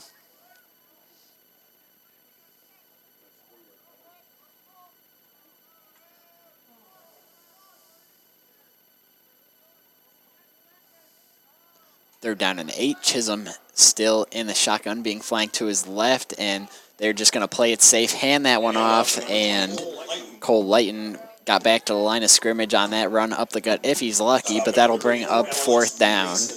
And at this point, you don't really have much to lose by keeping the offense out on the field. Now we have an official timeout. So the clock will stop with 2:38 left in Q3. Canisteo-Greenwood up 30 points now. 38-8 off the field comes Jamie Cowie for Perry. And as expected, the offense stays out on the field for this 4th down. Actually, it's going to be a punt. Chalice Farmer going to boot it away, and Chase Weeks had to run up under that one, and he is down at about the 24 or 5, it looks like, so that's where CG will take over.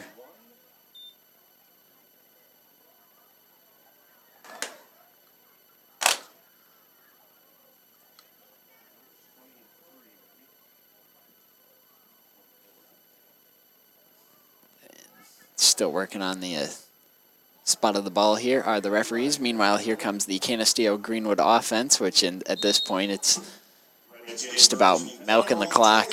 Don't make any hasty mistakes. Just play mistake-free football. We're going to see Rocky Santiago under center in the I form. Handoff right up the gut to Jonathan Cox, the up back. He gets to about the 25-yard line. Jeremy Sadowski on the stop. Sadowski makes the play for Perry. Maybe a pickup of 4 yards on the ground for Cox. Now he comes off. That'll make it 2nd down and mid. 2nd and 7 for the Redskins. 2nd and 7 to be exact for CG. Santiago now coming out in the pistol. Santiago, high snap, had to reel it in Odell Beckham style with one hand, and he's going to keep it himself. Santiago looking for some room, and looks like he's going to lose yardage there. That'll make it 3rd down.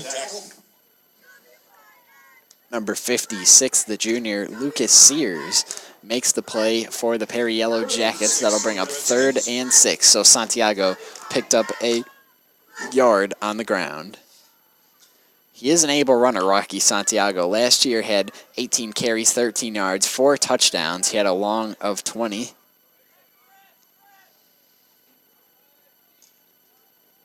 Now here's Santiago. He is going to pitch it, and Hotailing there. He's got some work to do.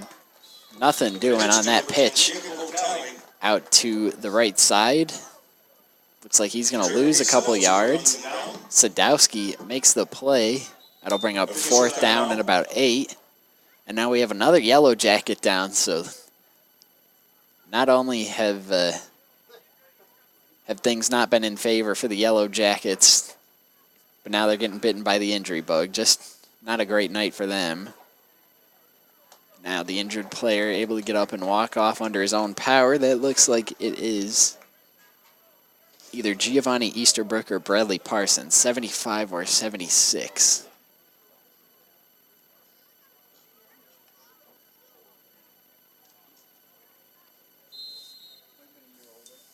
Now they begin to roll the clock down. About 30 seconds remaining here in the third quarter. Here's Updike to punt. He's been called upon a lot in this game, especially in the second half. Updike booms that one, and it's going to bounce down, and it's going to take a parry bounce, so they'll get it in their own territory at about the 48 or 47 yard line. That punt didn't have much distance on it, but the Yellow Jackets will take over 1st and 10. They will have it in their territory, or they'll have it in Redskin territory, but that hasn't seemed to make a difference tonight. They just haven't been able to move the ball regardless of field position.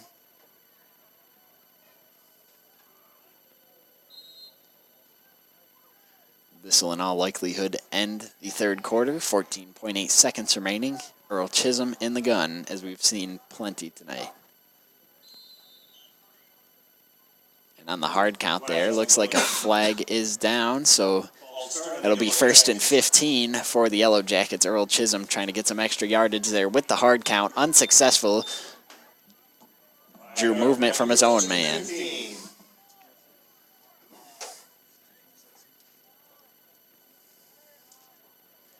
So now here is Chisholm in the gun. That one low. Had to scoop it up off the turf. Now he's going to keep it himself, and Earl Chisholm has some running room.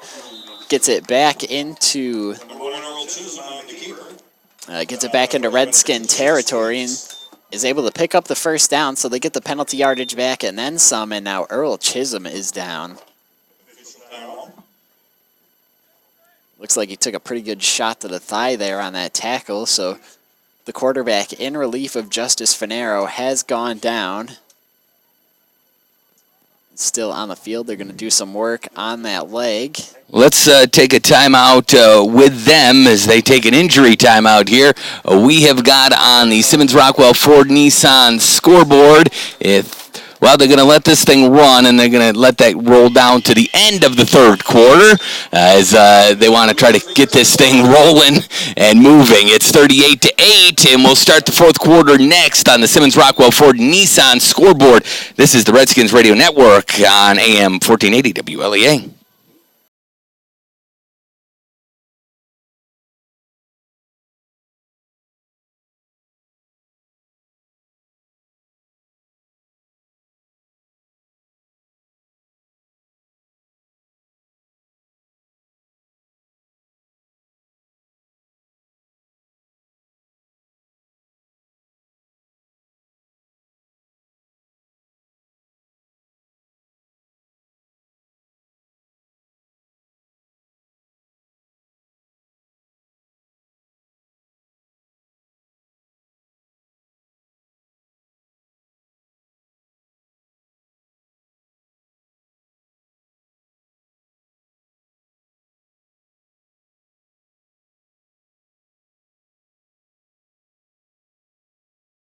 Start of the fourth quarter on the Simmons Rockwell Ford Nissan scoreboard, 38-8. This game well in hand here for the Redskins. Got a score. Penn defeats Haverling 10-6 on an exciting game. Haverling scores with 22 seconds to go. They didn't get the extra point. Went for an onside. Penn recovered, and Penn victorious 10-6. This game not as close and in hand right now for the Redskins. Now it's all about getting some guys in there, some second teamers, getting them some time in the game and try to keep everybody healthy.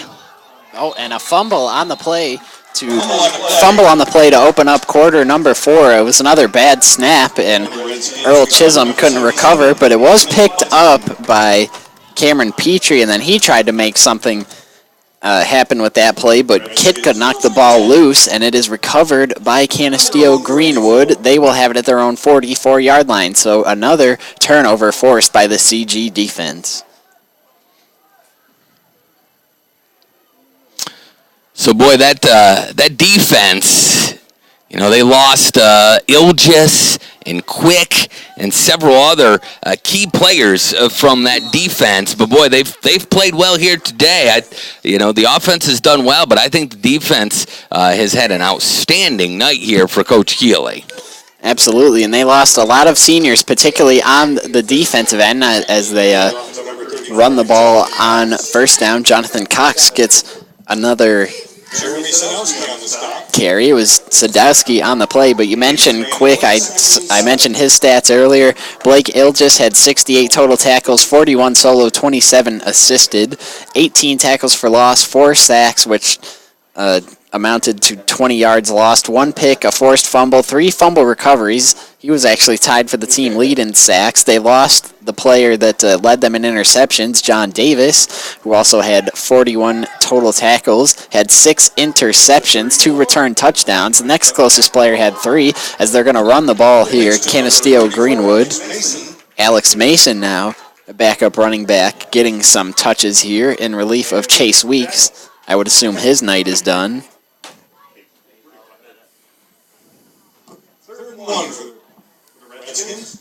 Alex Madison, it's his first carry, and it's a good one, as he's able to pick up the first down. And Canisteo-Greenwood moves once again into Perry territory. It seems as if they've spent more time in Perry territory than they have in their own. Santiago hands it off up the middle on a little fullback dive. It was Jonathan Cox once again. He's been assuming the power back role here in this one as they just try to milk as much of the clock as they can. Sadowski makes another play, so he's had a solid night defensively for them. Some other scores right now, end of the third quarter. Avon over Minders Academy, 34-6. Alexander, the D champs, 41-6 over Lions. Meanwhile, it is 1st and 10, fresh set of downs. Here's Santiago under center, and they are just feeding Jonathan Cox. Actually, excuse me, that was Alex Mason.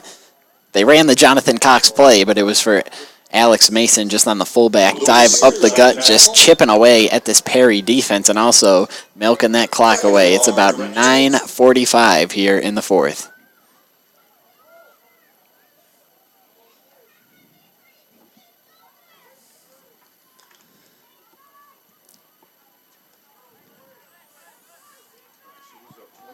Canisteo-Greenwood, their defense has been fantastic tonight here as they hand it off once again.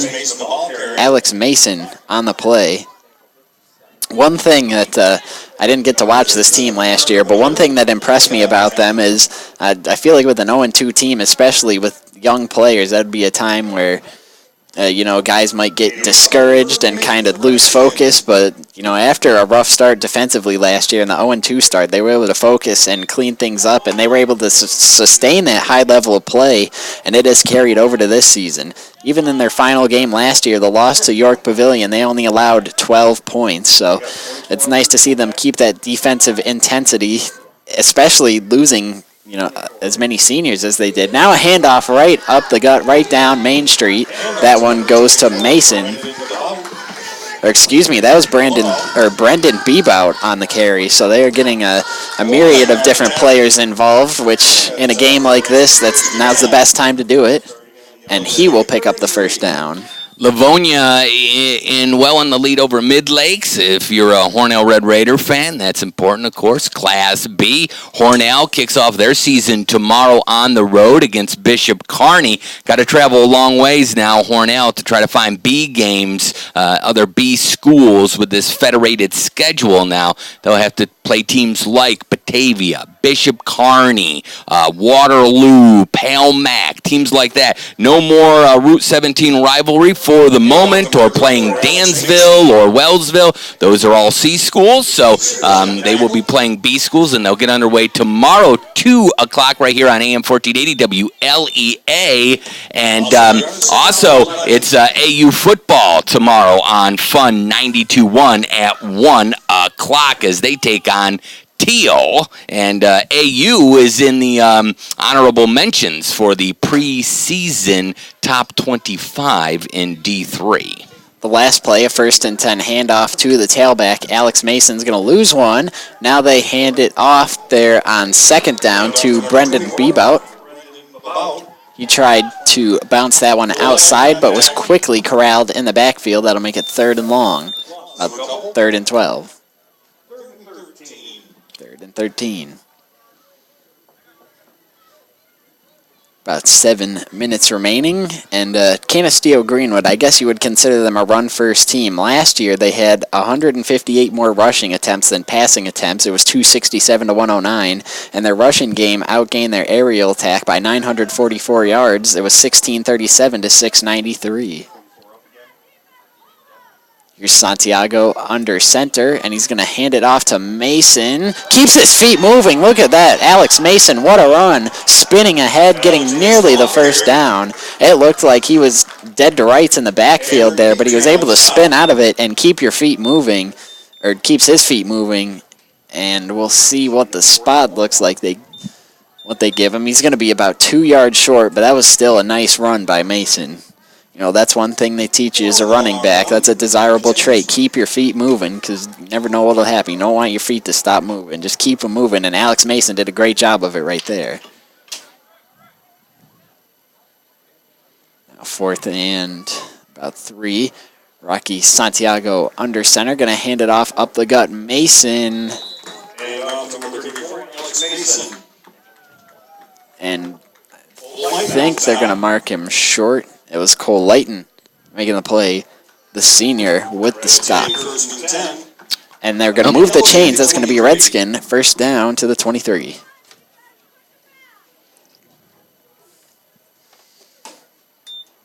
So if my calculations are correct, CG is outdoing Perry in the 1st down department 10-3.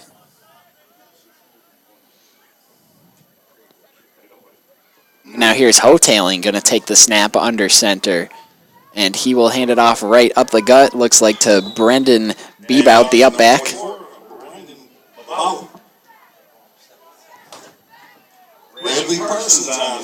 Bradley Parsons makes the play for the Perry Yellow Jackets. And Bebout with a pickup of about 3. Make it 2nd and 7.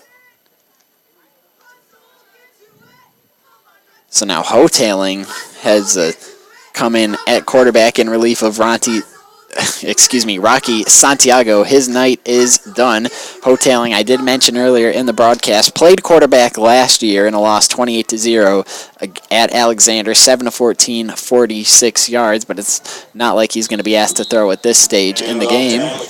They hand it off to Mason there on 2nd down. The clock winds under 5 minutes remaining here in the 4th quarter. Lucas Sears makes the play for the Yellow Jackets. It'll be about 3rd down and 3 or 4 for the CG Redskins.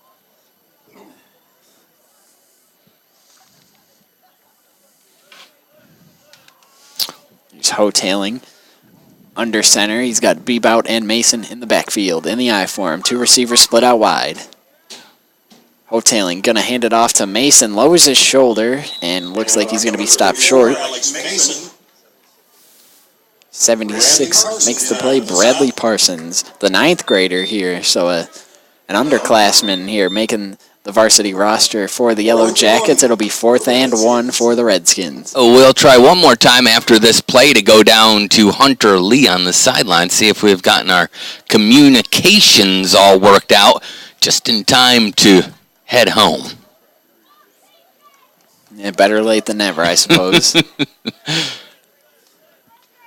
4th and 1, 3.5 minutes remaining in the 4th quarter. Here is Hotailing. Takes the snap, hands it off to Bebout, the up back, and he gets pushed back.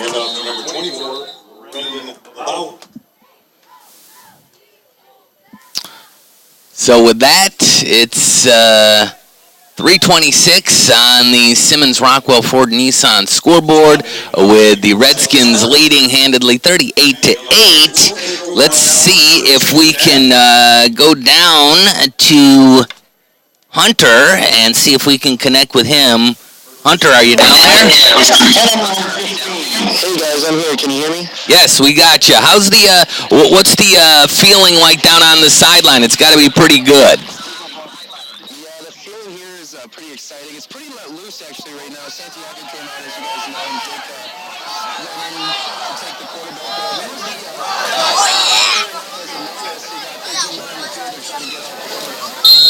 He's getting drowned out by the crowd. They're so excited down there. But he's down there. He's amongst the team as we try to work out our issues right up until the final whistle, just as these two teams are.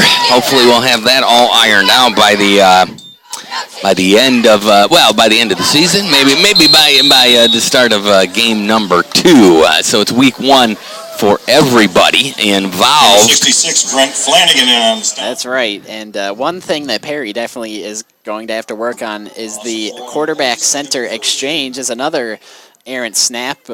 Earl Chisholm had to reel it in with one hand and then proceeded to put it on the ground. Luckily for Perry, he was able to hop on it, but it was about a 5-yard loss on the play. It'll bring up 2nd and 15.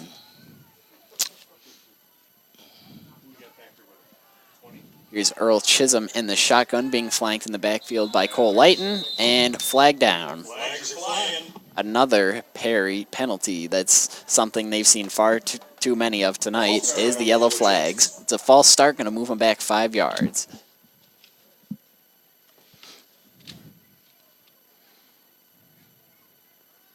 .246 remaining in the 4th quarter. Looks like Canisteo-Greenwood will move to 1-0 on the season.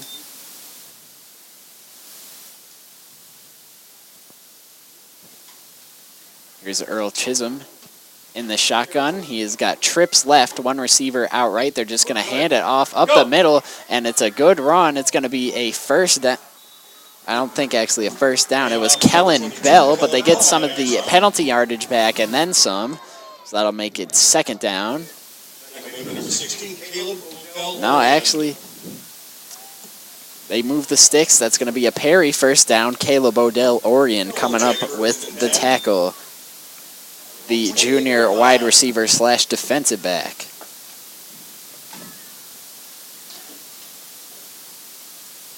Likes to get in on tackles, and he was able to get in on that. Started out as a linebacker, and he's moved into the secondary, into the safety position. Here's Earl Chisholm, another errant snap. He's able to scoop this one off the turf and now just trying to make something out of nothing. Unable to do so. No, still on his feet. Earl Chisholm not giving up. He's going to lose a ton of yards, but, I mean, at this stage of the game, you can't hate on that, you know, the heart. Despite the fact that you're down by 30 points, not giving up, trying to make something out of nothing. So you can't fault this Perry team for giving it their all up until the end.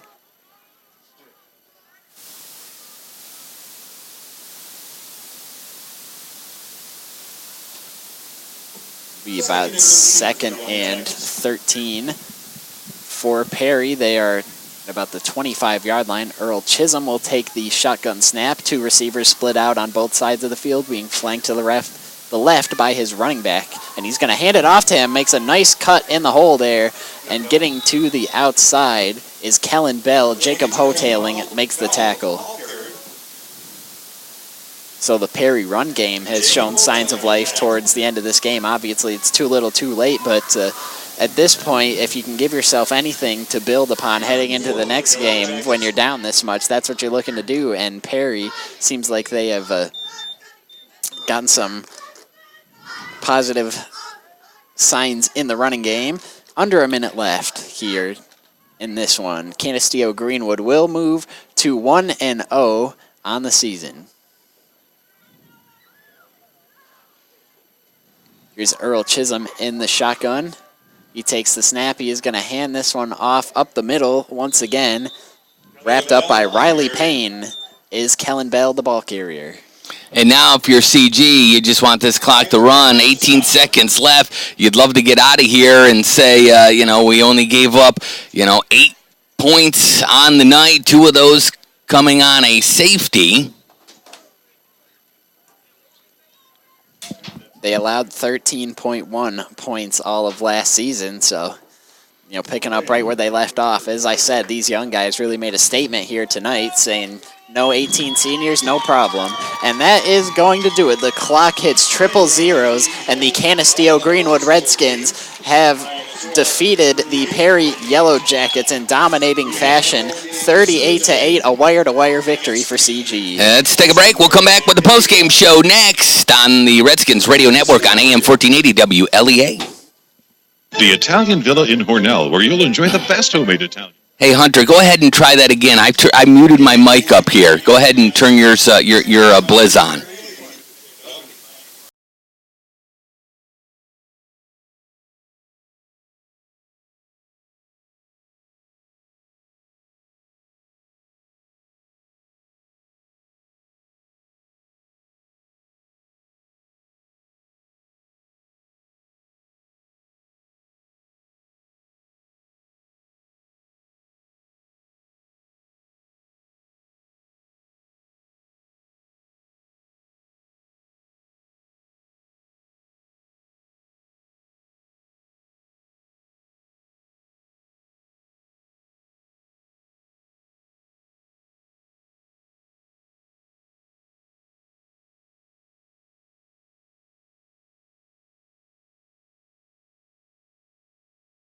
Are back. Final score on the Simmons Rockwell Ford Nissan scoreboard, 38-8. Not much scoring there in the second half, Tanner, as things kind of slowed down, and it was all about just keeping everybody healthy and running the clock.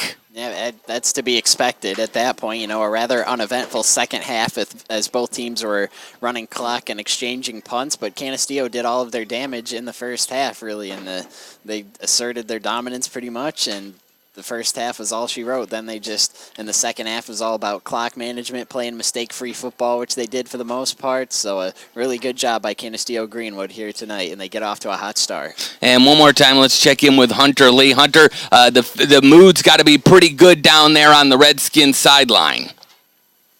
Hey guys, the moods here is pretty fired up. The Redskins are pretty excited about their win here tonight and continuing on with it. I got to speak with Chase Weeks there with about 2.5 minutes left before the fourth quarter got out, and he knew that his time on this game was done, but he felt confident in his team. And I got to speak with Santiago for a moment, and he said that I can confirm the fact that Jake Tailing it was the starting quarterback for the first 2 games last season.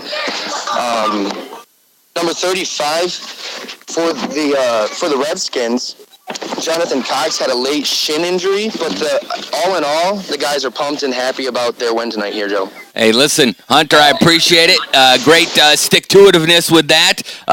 Well, there's no moral victories, they say, in sports. Is there moral victories in radio? We got Hunter back on since, of course, he was on in the pregame, and we finally got him on in the postgame show. But just that just goes to show you what, stick-to-itiveness, it pays off eventually. So we finally get Hunter back on the broadcast. We appreciate him being down on the sideline, giving us some reports, chatting with the players and Coach Keeley, and of course all the coaches and the players giving us access down there. That does it for us as we wrap up. We want to say thank you so much to the Perry event staff here for the accommodations. They were very accommodating and helped us with everything we needed here. My first time here at the Yellow Jackets Nest, and it was a fun time. It was a pleasure to come over here and do a broadcast. Beautiful facilities, and we want to thank them so much. That does it for us. For Hunter Lee and Tanner Saunders and the lady boss on the camera with Ustream, I am Joe Loring, and our executive producer and engineer, Bill Dugan, back at the studio. Final score on the Simmons Rockwell Ford Nissan scoreboard. The Canisteo-Greenwood Redskins 38, the Perry Yellow Jackets 8. So CG now 1-0, and Perry falls to 0-1. So the Redskins will now get rolling and get ready for week number 2, and we will be there for that. Pregame next Friday at 7 p.m. with the Countdown to Kickoff pregame show.